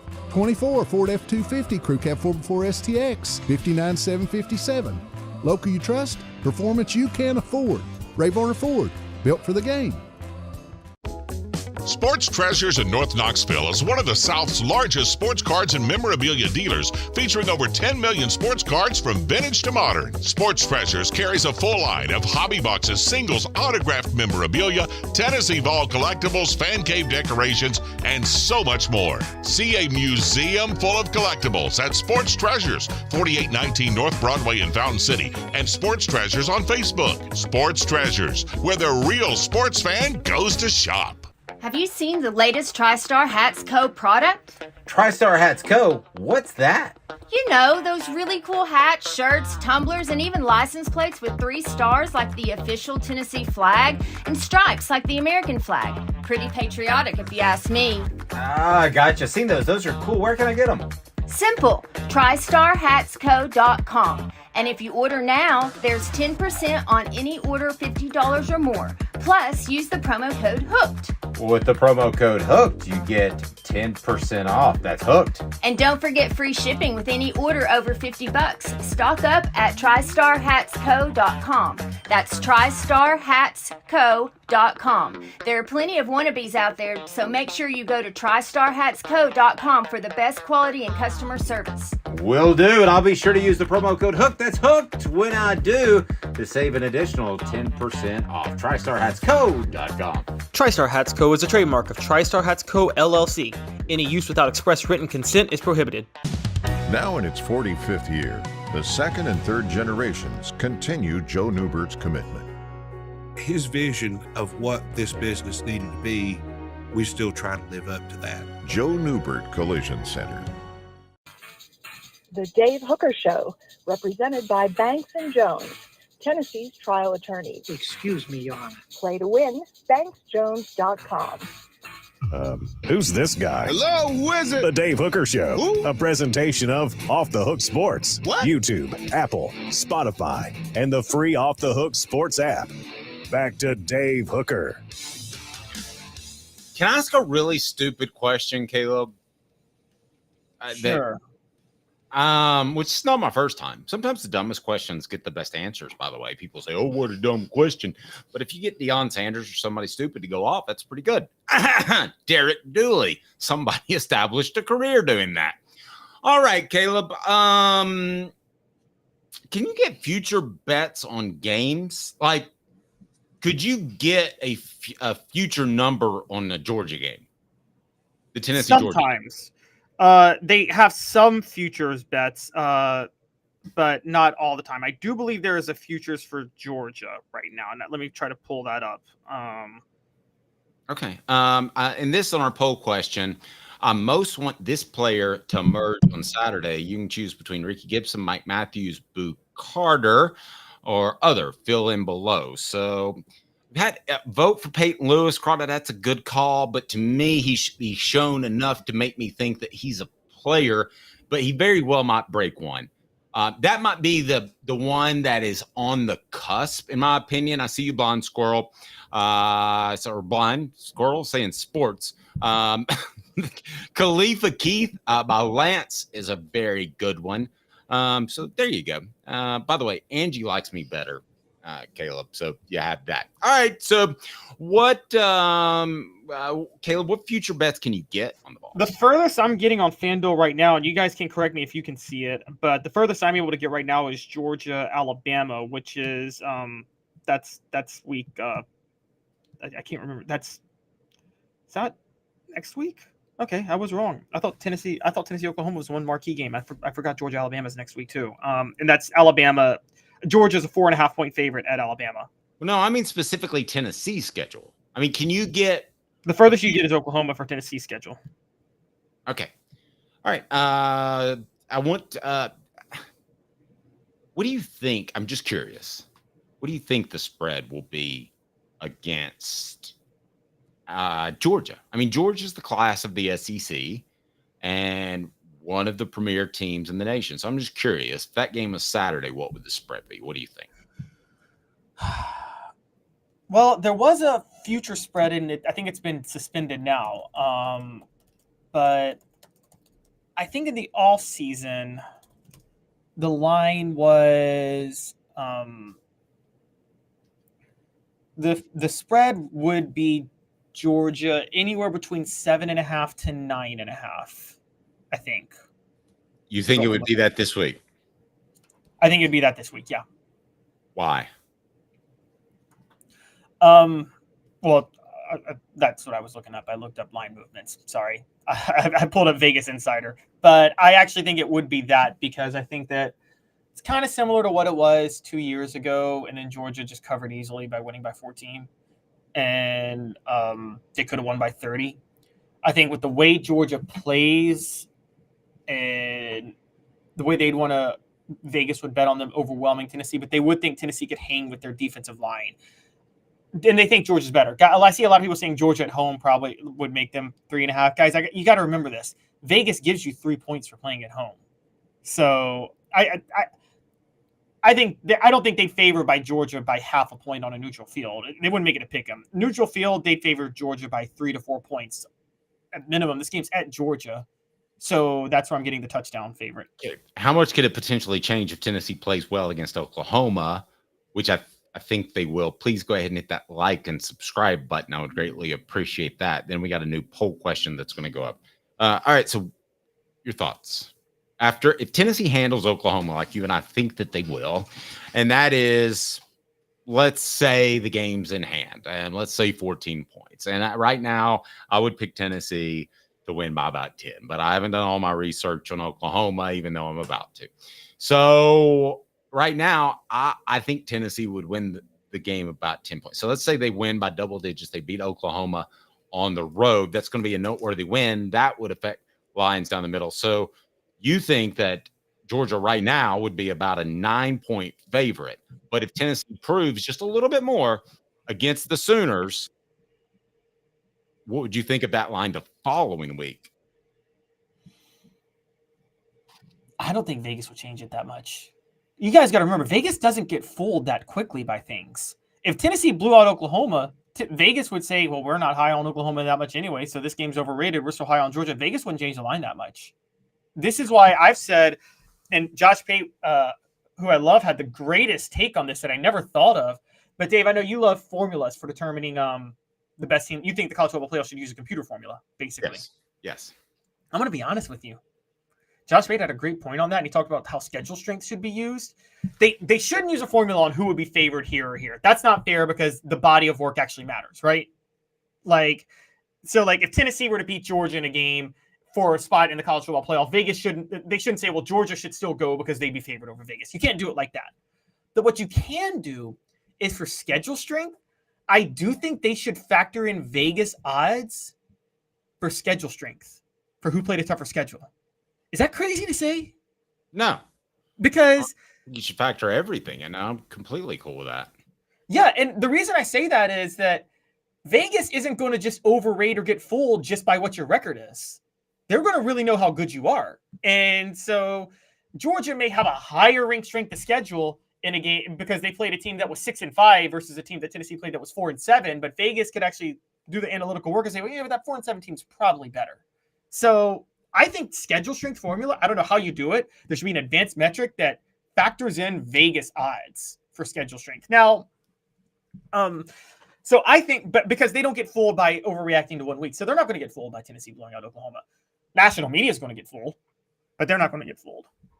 Yeah, I think at that point they'll have a pretty good grasp of what's going on. They've got a great grasp of what's going on in the hemp industry at the Hemp House, the premier hemp dispensary online with a wide variety, great selection, and strict standards to ensure you only receive the best in CBD or Delta products. Go to hemphousechatwith2ts.com, hemphousechatwith2ts.com. You know it's all legit, and if you use the promo code HOOKED, you get 10% off. somebody already using that, and we certainly appreciate it. Quite a few, as a matter of fact. So go ahead and take advantage of that. Know what you're getting, because I would personally endorse Hemp House Chat with 2ts.com. Use the promo code HOOKED for 10% off. It's time for Bank on It. Commercial Bank, member FDIC. Life made better. Commercial Bank creates positive experiences for every customer every day with better solutions, better technology. Commercial banks for personal and business. Commercial Bank. Life made better. Caleb, the term Power 5 is about to come back. Bank on it, because the Pac-12 finally got their heads somewhere out of, and moving. Tell us about the Pac-12 and what's changing and why they will or will not be relevant. Yeah, so the Pac-12 is going to survive, everybody, shockingly enough. They have now reached out and confirmed that 4 Mountain West schools are going to join them in 2026-27. Boise State, Colorado State, San Diego State, and Fresno State. Now, for those who don't know, this year the Pac-12 has had just Oregon State and Washington State. That's it. And Oregon State and Washington State entered some sort of agreement to play a Mountain West schedule with Mountain West teams. Kind of like how Notre Dame's not in the ACC, but they have their ACC affiliates in football, so they play an ACC schedule. That's what they've been doing with Oregon State and Washington State. Now they're actually getting a new conference going because Boise State, Colorado State, San Diego State, and Fresno State are all joining. And guys, I mean, just to be fair, we're talking about San Diego State's a sleeping giant in college football because of where they are in Southern California. Fresno State has had good success in the past with Pat Hill. We all know Boise State is the class of, like, the model for a mid-major on what to do to build a program. And Colorado State actually has a pretty big market. So these are not bad additions for the Pac-12. Here's why this bothers me, because bank on it. They are going to get an automatic bid for that conference, and it is going to take a better SEC team out of the college football playoff. Bank on it. Brought to you by Commercial Bank. Commercial Bank is your neighborhood bank. What makes us different from other banks? We understand that every customer has unique opportunities, challenges, and financial concerns. We don't expect you to fit into the same box as the next person or business. Whether it's purchasing a home, saving for your child's future, or planning for your next vacation, we're with you every step of the way to navigate life's big decisions. Commercial Bank. Life made better. Caleb, do they get an automatic bid? Do they deserve one? Well, to be fair, there are no auto bids right now in the playoff, technically. It's effectively because the top 4 conferences are SEC, Big Ten, and then ACC and Big 12. Effectively, those 4 will all get auto bids because the top 5 conference champions will go. No, they're not going to get. No. This isn't really going to effectively give them an auto bid. And the reason it's not going to effectively get them an auto bid is because. Wait, why are you saying you're saying there's not an auto bid? But if you win the SEC, it's effective. It's an effective auto bid because the SEC champion is never not going to be one of the top 5 conference champions. Well, I know, but okay, but just for instance, the group of 5 rose out of nowhere and had 15 fantastic teams. I mean, Caleb, it doesn't matter. I mean, they're going to pick an SEC team. So whether that's an auto bid or however we phrase it. Well, that's why I said it's an effective auto bid. I agreed with you on that. It's an effective auto bid. I would make this argument. The MAC deserves an automatic bid every bit as much as those teams you listed off to me in the Pac-12. Well, that's what I'm saying. So as things stand now, when 2026 rolls around, there will still just be 5 auto bids to the college football playoff, the top 5 conference champions. I don't think this Pac-12 unit is a guarantee to have one of the top 5 conference champions. So this is where the auto bid thing comes in. The SEC, the Big 12, the Big 10, and the ACC. You and I both agree those 4 will always, their conference champion will always be among the top 4 conference champions, right? 100% of the time, every single year. Yes. For it to be, for this new unit to get an auto bid, you would have to tell me that you think that their champion will be always the 5th best conference champion. So, or you have to tell me you think they're going to expand to 6 conference champions instead of 5. And so you think they're going to expand to 6 to make room for this new Pac-12? I feel like I don't know who's completely in charge, but if this was formerly the guys that were in charge of the NCAA, then absolutely, I think so. I don't know who's really in charge. It gets the College Football Playoff Committee, but I can tell you that it's going to be based off of television markets. So they're going to give automatic bids to anybody that can say, hey, we represent 3 of the top 25 television markets or 6 of the top 50 or something like that. So that's what I think it's going to be based on. So, where those teams are, I think they want to win the West Coast. And I think the Pac-12 was pushed to do this. And I think they were helped along to do this and raid another conference by the powers that be, because I believe that college football believes firmly that they can be as big as the NFL. Now, that may be silly, because if you actually do the numbers, NFL television ratings, Caleb, you could speak to this as well as I can. The Cowboys do as well in Knoxville, the Dallas Cowboys, as Tennessee sometimes. So the NFL is that big. I think they're pushing that to happen, and they want to make sure they have the entire country locked up. I think that's what this is about. That's not a crazy thought. Because right now, I've been to Cali several times. I love going out there. And, part of the reason, because football is my life, and I get away from football for a little bit. And I just, nobody thinks about football out there. And I think they had approximately 38 people show up to the Rams Super Bowl celebration. So I think they're trying to push a boulder uphill, Caleb. But does this conference just based off of its television market, warrant an automatic bid into the college football playoff? What you're saying makes a lot of sense now, because they already have this. Gets them the San Diego market. This gets them Colorado's market, and I think they're not going to be done. But Dave, I think you're onto something. But I'll tell you, the SEC shouldn't be upset about that. You know who's going to get really screwed out of this? I'm interested. The rest of the group of 5, because that 5th conference champion will always be from the Pac-12. You know that they left room over for that one group of 5 conference champion to get in to be the best of them, like the Northern Illinois or the Memphis. What you're saying is those teams might as well pack up and go home, because they're always going to give it to the Pac-12 for that 5th spot, that new Pac-12. Exactly. And what happens with the MAC? The MAC's a very underrated conference. I mean, what happens at some point if they say, hey, look at our football. Do you want to be in Cincinnati? Do you want to be in some other big markets? That's what I don't want. I don't want this playoff to be just based on automatic bids. I just want the top 12 teams. I don't care if it's whoever. I mean, I don't care if it's who are some teams that have made runs recently that we didn't know about before the season. I mean, TCU 2 years ago. TCU, and what's the team in Ohio? I mean, Cincinnati. Cincinnati made a run. I mean, listen, if they're 6, they deserve to be 6, but they don't deserve to get in just because they won their conference, and they don't deserve to be left out because there's so many automatic bids going to other, air quotes, power conferences. Well, that wouldn't the first one would be the case, because this is where I break with you. And this is where we're always going to disagree. I don't just want the blind 12 best teams, because I think the auto bids actually, if you just take the blind 12 best teams, Dave, you've rendered the regular season as irrelevant as you possibly could. And here's why you've done that. The 1 versus 3 matchups, the 2 versus 4 matchups, no one's going to care about those games because they're both going to the playoff. So you might as well just not watch them.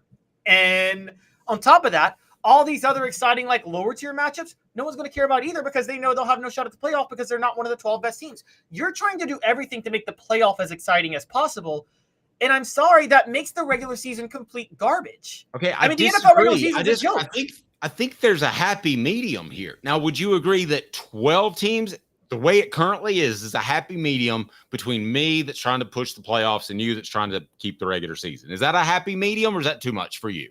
I think it's too much. No, if you wanted to keep the regular season, with 12 teams without auto bids is way too much. If you want no auto bids, I want the top 6 teams. Top 6. If you're going to do no auto bids, I only want the top 6. Okay. I think you could incentivize the 12 teams just as easily Caleb, with home field advantage, with a bye week, and you could still have 12. And then we're back to the realistic conversation, because everybody comes up to me on Monday and they're like, "Did you see where Tennessee was ranked?" Yeah, but did you know they're better than 7 or 9? I mean, those numbers to me, it would create, I believe, a college football. And it was so wild the first week when it came out on a Monday, because you might have Kent State beat St. Francis, and for some reason the formulaic formula says that you're in the top 20. Oh, well, yeah, that'd be interesting. Okay, but that's going to shake itself out. So then you have a number to really talk about. Guys, am I onto something here? Hit the like and subscribe button, because right now I do not see any reason to stop what I'm doing when the AP and coaches poll come out on Sunday. Well, no, but no one stops what they're doing with. I agree, but that's been the case ever since the college football playoff began. And so it's if you didn't like that, you should have never wanted this playoff to begin with. You're looking at someone who didn't. You're looking at someone who said that it would devalue everything else about college football, including the bowl system, which is why you have bowl opt-outs now, which you never heard of 10 years ago. You never heard of the phrase meaningless bowl game 10 years ago. And also, when number 1 Alabama faces number 2 LSU, why should I watch that game? They're both going to the playoff. So that's my pushback on it. Now, as far as auto bids, Dave, with what you're talking, here's my honest truth. And this is what I'm dead serious about. And I'm dead serious about this. If you want to get rid of auto bids, that's fine with me. If you get rid of conferences too.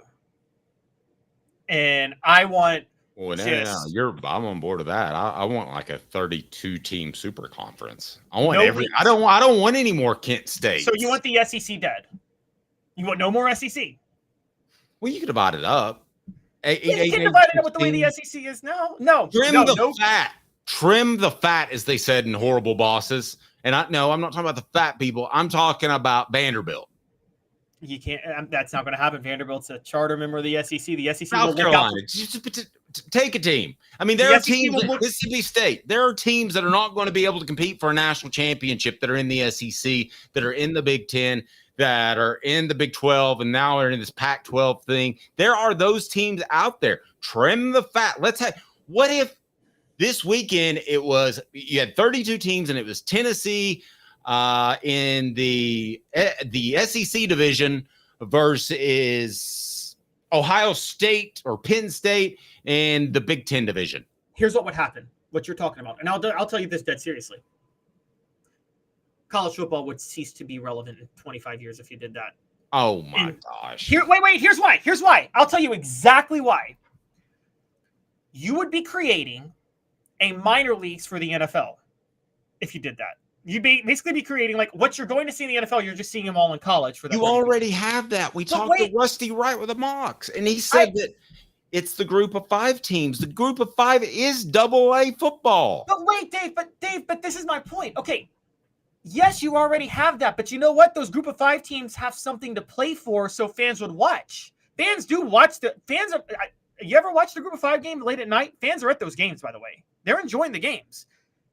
I'm telling you, if you do what you're saying, nobody would ever watch those group of 5 games again. You kill all group of 5 football programs. You'd say, fine, let them go, let them die. Let's just talk about these 32 teams. Then you just have these 32 teams.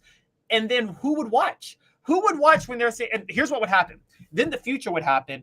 And people would say, well, we're just watching the future NFL players anyway. Why do we even have college football? Let's just let them go straight to the NFL out of high school.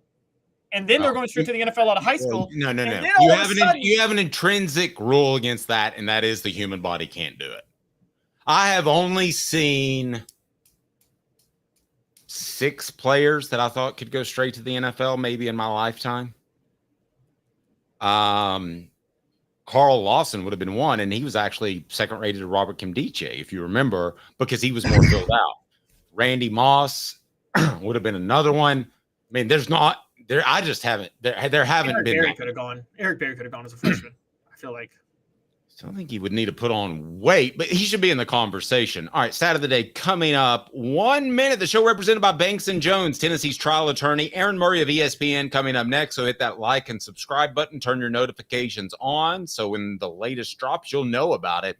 Off the Hook Sports with Caleb. I'm Dave. 1 minute stat of the day. And then while Tennessee may have a better defensive line than the 1998 national championship team. Looks a little fuzzy to you? You may want to consider LASIK vision correction from the Campbell Cunningham Laser Center. Now with 2 Sevierville locations to serve you, East Tennessee's best eye care is more convenient than ever.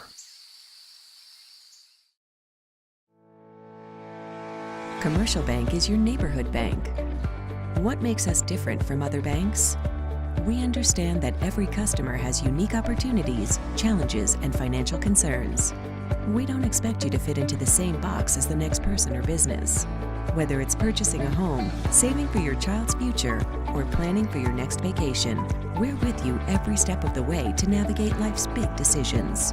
Commercial Bank. Life made better. Why Banks & Jones? Well, it's because they're Tennessee's trial attorney. You can play to win with Banks & Jones because they'll go to trial. You've heard of other lawyers. They say they'll go to trial and fight for you. They won't. They just want to settle. That's the easiest way out. Well, that's not Banks & Jones, led by T. Scott Jones. They won't settle. They'll go to trial for you. Tennessee's trial attorney. They play to win. Truly, Tennessee's trial attorney when it comes to criminal defense or personal injury. Why settle? It's Banks & Jones. T. Scott Jones. BanksandJones.com. The Dave Hooker Show, represented by Banks & Jones, Tennessee's trial attorneys. Play to win, BanksJones.com. Who's this guy? Hello, wizard. The Dave Hooker Show, Who? a presentation of Off the Hook Sports, What? YouTube, Apple, Spotify, and the free Off the Hook Sports app. Back to Dave Hooker. All right, welcome back to the program. Caleb, what's our poll question? Can you remind me of that as I remind you that portions of the program are brought to you by our good friend Ray Varner. Local you trust, innovation you can afford, RayVarnerFord.com. Caleb? What would the Tennessee-Georgia spread be if the Vols play this week? Georgia would be favored. Georgia plus 10 or Georgia plus less? By the way, I think you meant Georgia minus 10. I Georgia did. I did. So Dave doesn't know how to write spreads. Dave doesn't know how to write spreads. I don't gamble. But I am going to jump on that 8,000 to 1 of Nico winning the Heisman and a national championship. So reset that poll question and make it correct if you don't mind. While I tell you about our good friends at Work Trucks, all about trucks that are actually available, trucks that help you maximize your profits by having the right work vehicle. Now, time is money. The perfect work vehicle doesn't break down and has all the space to carry what you need. That's what Work Trucks is intent on offering, while other dealerships just can't do it. Contracting is about time. Work Trucks saves you time with less back and forth trips and trucks that pass the highest standards to be put to work. The process is quick and easy when choosing a vehicle for Work Trucks. Cargo vans, utility body trucks with an iPod work bodies installed, pickup trucks of all sizes, and anything special like cranes or dump trucks. Work Trucks has those vehicles. No dealership runaround. If you're a contractor, have to know about Work Trucks with an X. Work Trucks carries the trucks that your business has to have. They're in Alabama, downtown Birmingham. They're on Clinton Highway in Knoxville. For the entire inventory, all you got to do is go to worktrucksllc.com, worktrucksllc.com. Don't risk your future and business on the wrong piece of equipment that burns your time. Worktrucksllc.com. Work Trucks fit your needs to a T. Work Trucks, proud supporters of the Tennessee Vols. Stat of the day is? For the record, I reset the poll question to a three-way race. What would the spread be if Tennessee played Georgia this week? Georgia by 10 or more, Georgia by less than 10, or Tennessee would be favored? So, see if anyone I don't see anything that could happen where Tennessee would be favored. I don't either. But my stat of the day, I've given you guys the greatest, it's because we're talking about greatest blowouts possible. I've given you guys the biggest blowout Tennessee ever enjoyed over a team that still plays football. But it's not the biggest blowout in Tennessee football history. The actual biggest blowout in Tennessee football history came in, you ready for this, Dave? Yes. Was it on? Yes, go ahead. In 1905, against a school, American Temperance University, which opened in good old ATU. Opened in 1893 in the planned town of Harriman, Tennessee, which developed as a community with no alcoholic beverages permitted. It closed, by the way, in 1908. So it lasted 3 years. Temperance Hall is, by the way, still there if you want to go there. National Register of Historic Places. But that year, Tennessee played American Temperance in Knoxville, and they won 104-0. So that's the record? That is their largest blowout for Tennessee in Tennessee football history. Huh. All right. And you think, so you do not think that Tennessee will approach triple digits, do you? No, but you know what? I got a question. If Mike Stoops were coaching Kent State, do you think Josh Heupel would go for 100 then? Probably. You think he'd go for 100? Yes. Probably. If he could get 100, yeah. So let's reset this as the poll question. I want this, and I want to discuss this for a second. Should it be personal that Josh Heupel, we believe, is pointing to the Oklahoma game and that he wants to take it out on them?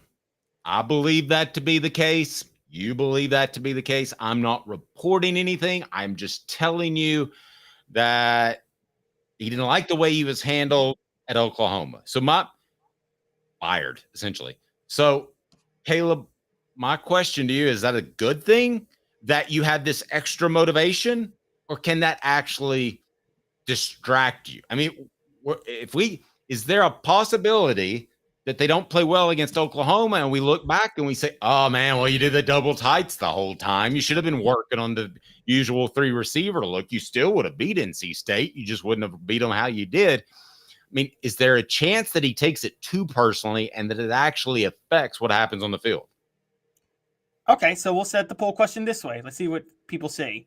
Is there a chance that Josh Heupel takes Oklahoma too personally? Love it. I love that question. And I'm curious what you think, too, on the message board.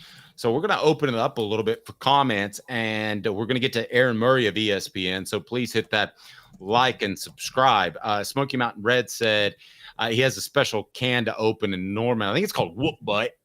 But Caleb, I don't think it's a problem, simply because Oklahoma is a game that you got to win anyway. I think if, let's say, you kept your starters in a little bit too long and ran up the score against Missouri, which they did, I think that could come back to bite you, and you could get somebody hurt.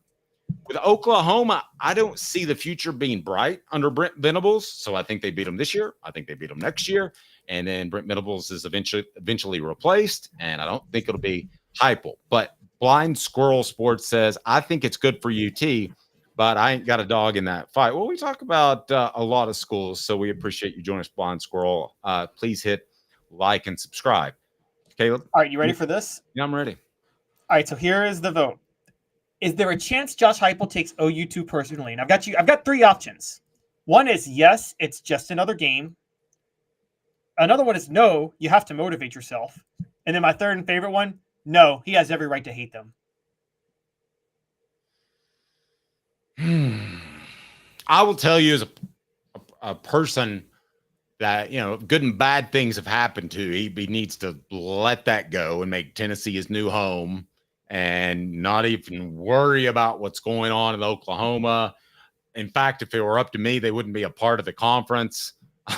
If I was Josh Heupel, I wouldn't want to play them. I wouldn't even want to think about them, because I will tell you this, the best revenge is living well. The best revenge is living well. So do that. If he has revenge in his mind, I think, yes, that could affect play calling and that sort of thing. Thank you for subscribing. Yes. So I'm going to disagree, and I'm going to tell you why.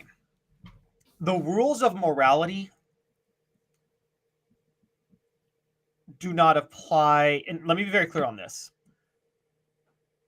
Competition, by its very nature in sports, is anathema to the rules of morality that we live our daily lives by. Right, Dave? Yes. As you live your daily life, you treat others the way you want to be treated. Whatever religion you are, every single religion teaches that. Treat others the way you want to be treated. You live your life that way. You literally can't do that in competition because the other side wants to win. You can't treat them the way you want to be treated because you want to win, and you can't let them win. That takes away the point of competition, right?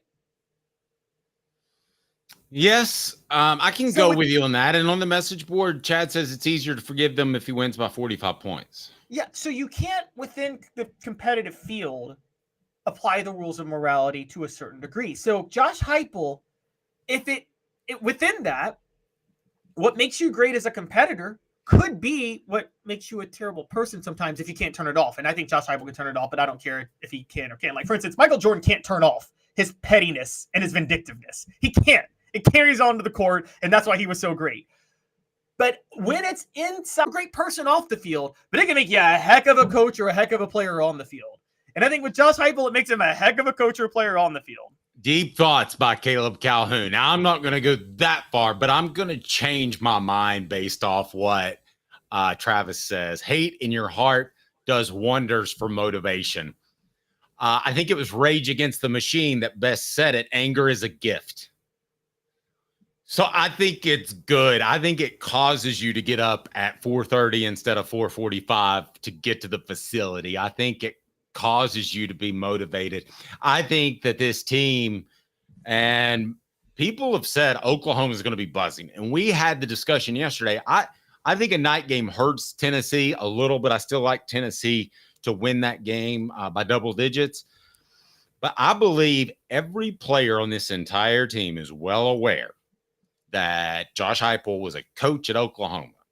And every player on this team is well aware that they fired him, that the Sooners fired their coach that they love, that has gone out of their way to get them this NIL money that has put them in positions to win and that hasn't dog cussed them out like Butch Jones did. I think the main motivating factor in the Tennessee-Oklahoma game will be the closeness of these players and Josh Heupel, and they will want to beat the, excuse my language, hell out of Oklahoma for Josh Heupel. I believe that is a real factor, and you can call me crazy if you want. It's funny you say that because I'll give you a great example of that is the year Peyton won his last Super Bowl with the Broncos. He was horrible, right, Dave? He was not an NFL quarterback anymore. But did you notice how badly the Broncos wanted to win that Super Bowl for him because of how much of a leader he was to a lot of them in that locker room? Wow, what a good comparison. Yeah. And it was before free agency, so they had all played together for a while, too. Yeah, they had all played together, and Von Miller was the best player on that team and wanted to deliver that Super Bowl for Peyton Manning. You talk about harnessing hate and motivation. Tony, we talked about Waterboy, but that is a great example if you think. I mean, it's an extreme example, but it's like, yeah, you want to harness your anger on the football field, but you shouldn't be attacking professors in the classroom off the football field. So I think that's the important way to do it. By the way, I can make Waterboy sound like a serious movie.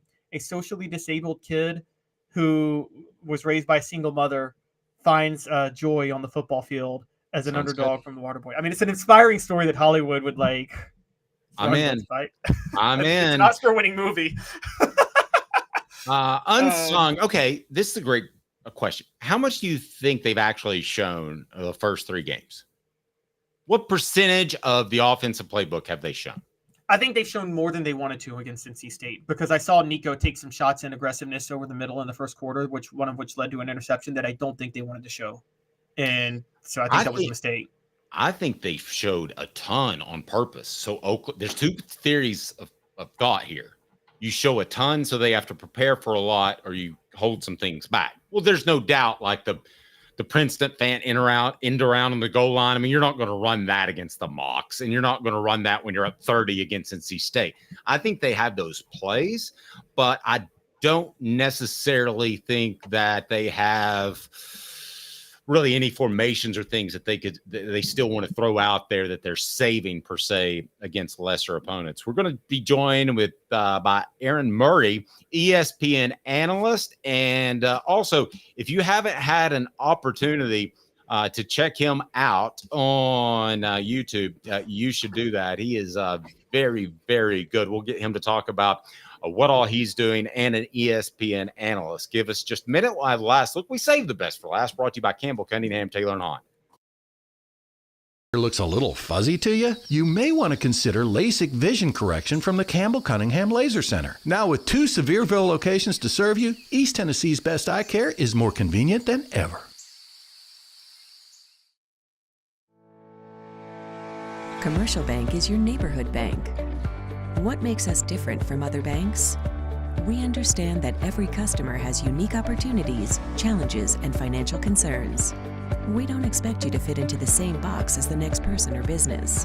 Whether it's purchasing a home, saving for your child's future, or planning for your next vacation, we're with you every step of the way to navigate life's big decisions. Commercial Bank. Life made better. Why Banks & Jones? Well, it's because they're Tennessee's trial attorney. You can play to win with Banks & Jones because they'll go to trial. You've heard of other lawyers. They say they'll go to trial and fight for you. They won't. They just want to settle. That's the easiest way out. Well, that's not Banks & Jones, led by T. Scott Jones. They won't settle. They'll go to trial for you. Tennessee's trial attorney. They play to win. Truly, Tennessee's trial attorney when it comes to criminal defense or personal injury. Why settle? It's Banks & Jones. T. Scott Jones. BanksandJones.com. The Dave Hooker Show, represented by Banks & Jones, Tennessee's trial attorneys. Play to win, BanksJones.com. You're listening to The Dave Hooker Show, a presentation of OffTheHookSports.com. The internet is full of pictures of each and every one of you. Available on YouTube, Apple, Spotify, and the Off the Hook Sports app. Download now for free.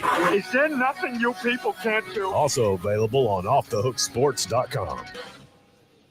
Last look brought to you by Campbell, Cunningham, Taylor, and Hahn. We saved the best for last. Campbell, Cunningham, Taylor, and Hahn. They did my LASIK surgery. They can do yours and cataracts as well. Look at me, no contacts, no glasses. This next guy makes me feel a little bit old because I actually covered him from the stands in Neyland Stadium and Sanford Stadium. It's Aaron Murray, and he's nice enough to join us. You've seen him on ESPN, but go ahead and check out the Snaps podcast because the breakdowns are really cool and seeing it through his eyes. Aaron, how are you, sir?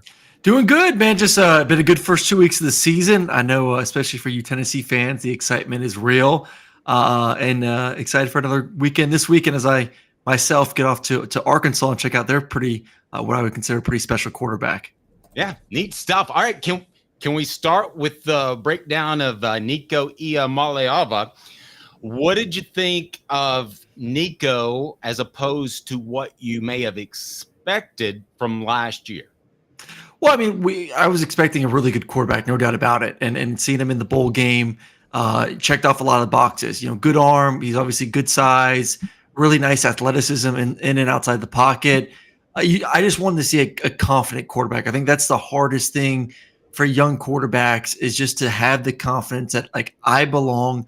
I can play in big time games. And then also, like, I can make a mistake and then be able to bounce back from that. Like, do I go into a shell? So, like, I think those were a lot of things that we weren't just sure was Nico ready to go. Like, a bowl game is a bowl game. They're fun. They're great and all, but like, that's not a real season game where like the wins and loss truly matter for a team like Tennessee. That is a legitimate playoff contender and maybe one of the better teams, if not the best team in the SEC with how well he could possibly play this season. So, seeing him, especially in week 2 versus NC State, make mistakes, bounce back, and continue to take chances and not hold the ball either. Like, that's something too that with a quarterback that maybe hasn't had a lot of reps in the game, you see a guy waiting for someone to get open, and Nico's just letting it rip, man. Like, he's seeing green grass, he's seeing the field really well, and he's just letting it go to his spots, allow his receivers to make a play. So, to me, he looks very much more mature as a quarterback than probably what he should be at the moment.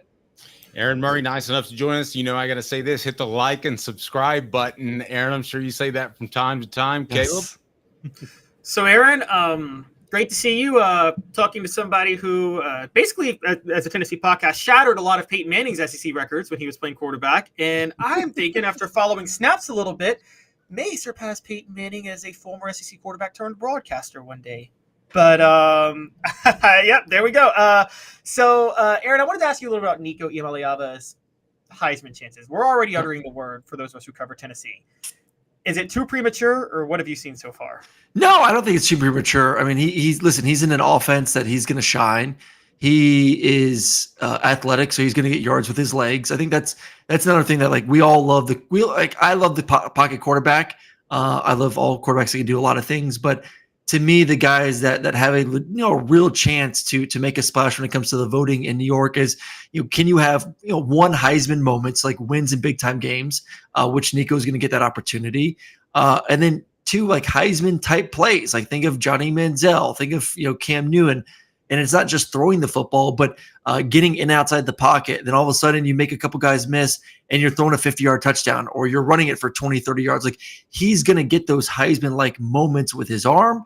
He's going to get the Heisman-like moments with his legs. It's a really good offense. It's a really good defense. And then we talk about Heisman opportunities or games. He's going to get that next week on the road against Oklahoma. Probably two undefeated teams going against each other. That's an opportunity in the national spotlight. A lot of fans are going to be excited about the whole Heupel back in Oklahoma thing. Oklahoma in their first SEC game as well. Mm-hmm. Then you're going to get Alabama at home, which is going to be a hyped up game. Then you're going to get Georgia on the road. And if you're an 11-1 team, which they are more than capable of being an 11-1 team, you're going to be in Atlanta. So then you get another opportunity to showcase and probably the best conference championship game. So he checks off a lot of boxes where I would suggest to Tennessee fans and to media, you start that hype train now because he's good enough to be in that conversation if he plays the way he's played the first 2 weeks of the season. Aaron, you were the starting quarterback at the University of Georgia, and you were very successful. So I imagine there was some Heisman talk around you in the preseason and early into the season. With social media and all that nowadays, I guess you try to avoid it, but how do you avoid that nowadays? You go the Stetson Bennett routes and get a flip phone. I love that. Just get the flip phone, get rid of the iPhone for 4 or 5 months and just focus in. I think that's really the only way you can do it. Unless these kids do have some money nowadays and maybe you pay someone to run your socials, run your Instagram, your Twitter, your TikTok, whatever else you have. That way, when you do get some sort of endorsement deal through NIL, you can hit those obligations without having to actually do it yourself. So, that would be my suggestion. I'm not going to get rid of my iPhone. I think Stetson went extreme on it, but hey, it worked for 2 national championships. So I guess I'm somewhat wrong in this answer. But Nico's got plenty of dollars to have someone run his social accounts where he's not having to worry about being on it and seeing things and being distracted and all that. And it's tough nowadays. I mean, we were all 18 to 22. I know you as an old fart, you didn't have a cell phone when you were 18 to 22. And I was at the beginning stages of Instagram and TikTok. It is difficult because, listen, we all have egos. We play quarterback. We play college football. He's been a 5-star his whole life. You want to get on some of these social medias and see the praise. You want to see people talking good about you. But guess what? As soon as you throw a couple picks and if Tennessee loses a game, those same people that are talking good are also going to be talking bad. So it's finding the balance. But I'm sure Nico has a good nucleus of people around him that's hopefully going to help him out throughout the season and during the his time as quarterback at Tennessee. You realize what you just said about having somebody manage your social media is brilliant. I would highly suggest that. One of the things that Josh Heupel said about Nico after he threw what I thought was just an errant ball, which was intercepted. I get your thoughts on that. But he said that he could just read his body language and he wasn't concerned about going back to the well with Nico. I notice a calm, cool, collected guy, and I don't want to overread anything in the body language, but what do you read into that, if anything? Well, it's huge. I mean, listen, you want your quarterbacks to make mistakes, not consistently, not all the time, but I was at an event this is about a year ago, and Rondé Barber was there, and so was Matt Ryan. So Rondé played cornerback for the Bucs. Matt Ryan played obviously quarterback for the Falcons, so they played each other twice a year. And Rondé, they're up on stage talking, and Rondé was saying how one of his favorite plays was a pick 6 against Ryan. Matt, like he remember like watching the tape and was ready to go. He picked it off, returned it, whatever. And then, Matt gets up there and responds and is like, listen, if you're afraid to make a mistake as a quarterback, you're never going to be successful. And that's like, what I talked about before with Nico. I see a quarterback that is confident in the system, a quarterback that is confident with his abilities. And right now he's letting it rip, which you're going to get some pretty amazing plays. Like the play diagram from week 1, like that dig route, that dagger route where he threw it over 3 linebackers into a hole was just unbelievable. Like you see NFL guys that can't make that throw, but you have to have the confidence to let it rip, because if you second guess yourself, that's when you start making mistakes. But on the other side, when you do have a guy that is throwing with anticipation, a guy that is playing with confidence, he is going to make mistakes at time. You cannot take away the aggression from Nico, though. He's an aggressive style quarterback because he trusts his arm, he trusts his system, and he trusts his receiver. So for a guy to make a mistake like that, being aggressive, and then say, you know what, I'm going to come back out and continue to be aggressive, and then hit squirrel right down the sideline with an absolute pearl of a football, show me everything I need to know about what he has on the inside to be able to go forward and play Oklahoma on the road, to play Alabama, to play Georgia as well later on in the season.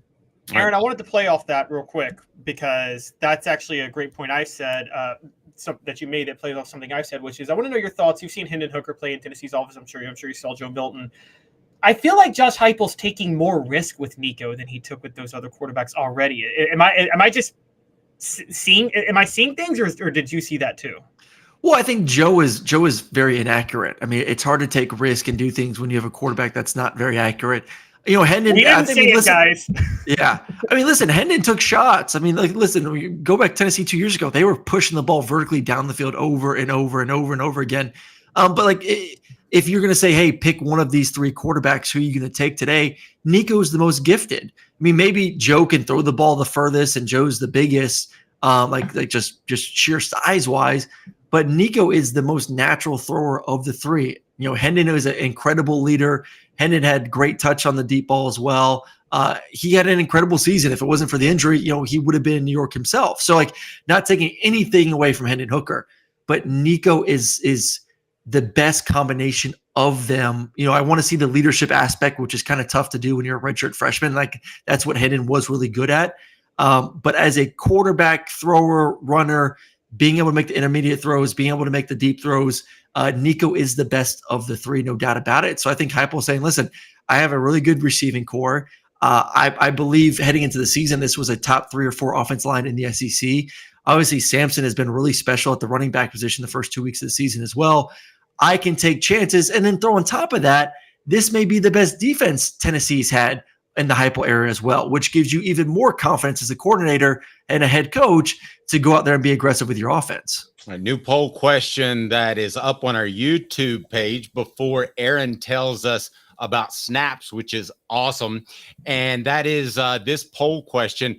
Aaron thinks I am over 50, 50, or under 50. We'll get an answer from Aaron here in a second. Okay. But Aaron, as tell us what you're doing, first of all, on snaps. It's awesome. Yeah, so T-Bob and myself, T-Bob Hebert, former center at LSU, we do a daily show on Snaps, 1 p.m. Eastern every day. You can catch us on Snaps CFB on YouTube and wherever you get your podcasts, all that good stuff. So it's a lot of fun. He's a character, so be ready. We talk a lot of football, and then we get into some other stuff too. So it's a lot of fun. We cover SEC, Big Ten mostly. We'll dabble in the other conferences as well, but it's just fun being able to cover the conference on a different channel where you can kind of let loose a little bit on your terms. I think it's I got you. All right. I want to turn to just the overall feel you have for Tennessee compared to the elite team, I believe, in the SEC right now, which is Georgia. When you look at those 2 football teams, how different or how far is the talent gap compared to where it's been the previous couple of years? It's hard for me to sit back and say there is much of a difference. I think the difference really is at the quarterback spot with just experience. Like Carson Beck is heading into his 2nd season. He's 23 years old. He's been in the system for 5 years. He's been in the playoffs. He's been in Atlanta in the SEC championship game. So like he's experienced a lot of things that Nico most likely is going to experience this year and next year. And I doubt he stays for another year after that just because how talented he is. It's like he'll get there, no doubt about it. It's like that's the difference. But like running back wise, Tennessee feels very much similar to Georgia. Receiver wise, maybe even give the edge to Tennessee when it comes to receivers. Offensive line, I think the both are like I said earlier, like Tennessee's a top 3 or 4 offensive lines. Like they're pretty close there. Defensive line, probably give the edge to Tennessee. And Georgia's right there too. I mean, probably the best defense lines in the country. Secondary, probably Georgia a little bit, especially with Malachi back there. But like, really, you go position by position.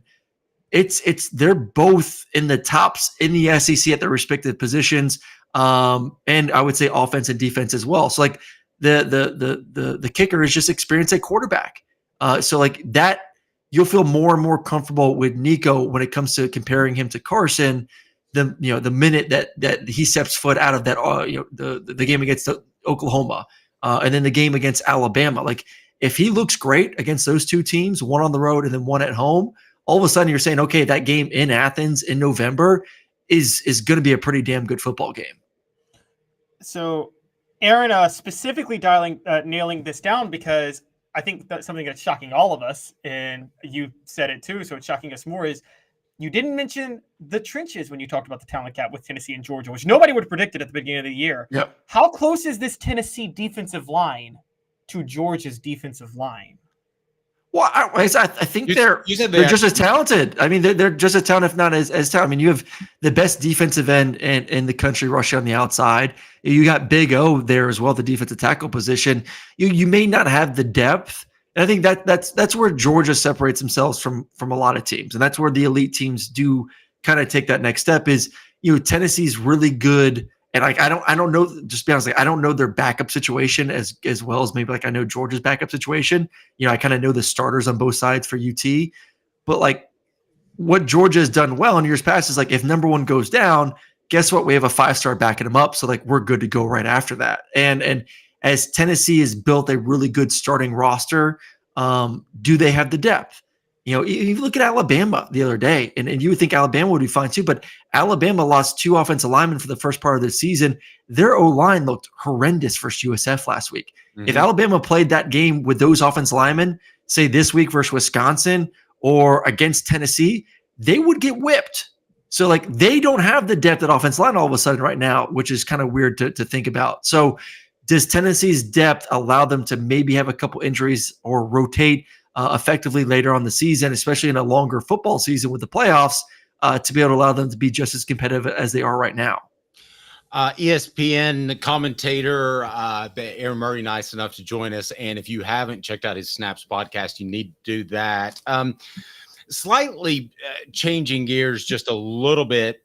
I'm going to ask a question that I asked about somebody else when you were like 14 years old. And that was, when is Nick Saban going to have enough? And I'll ask you that about Kirby Smart.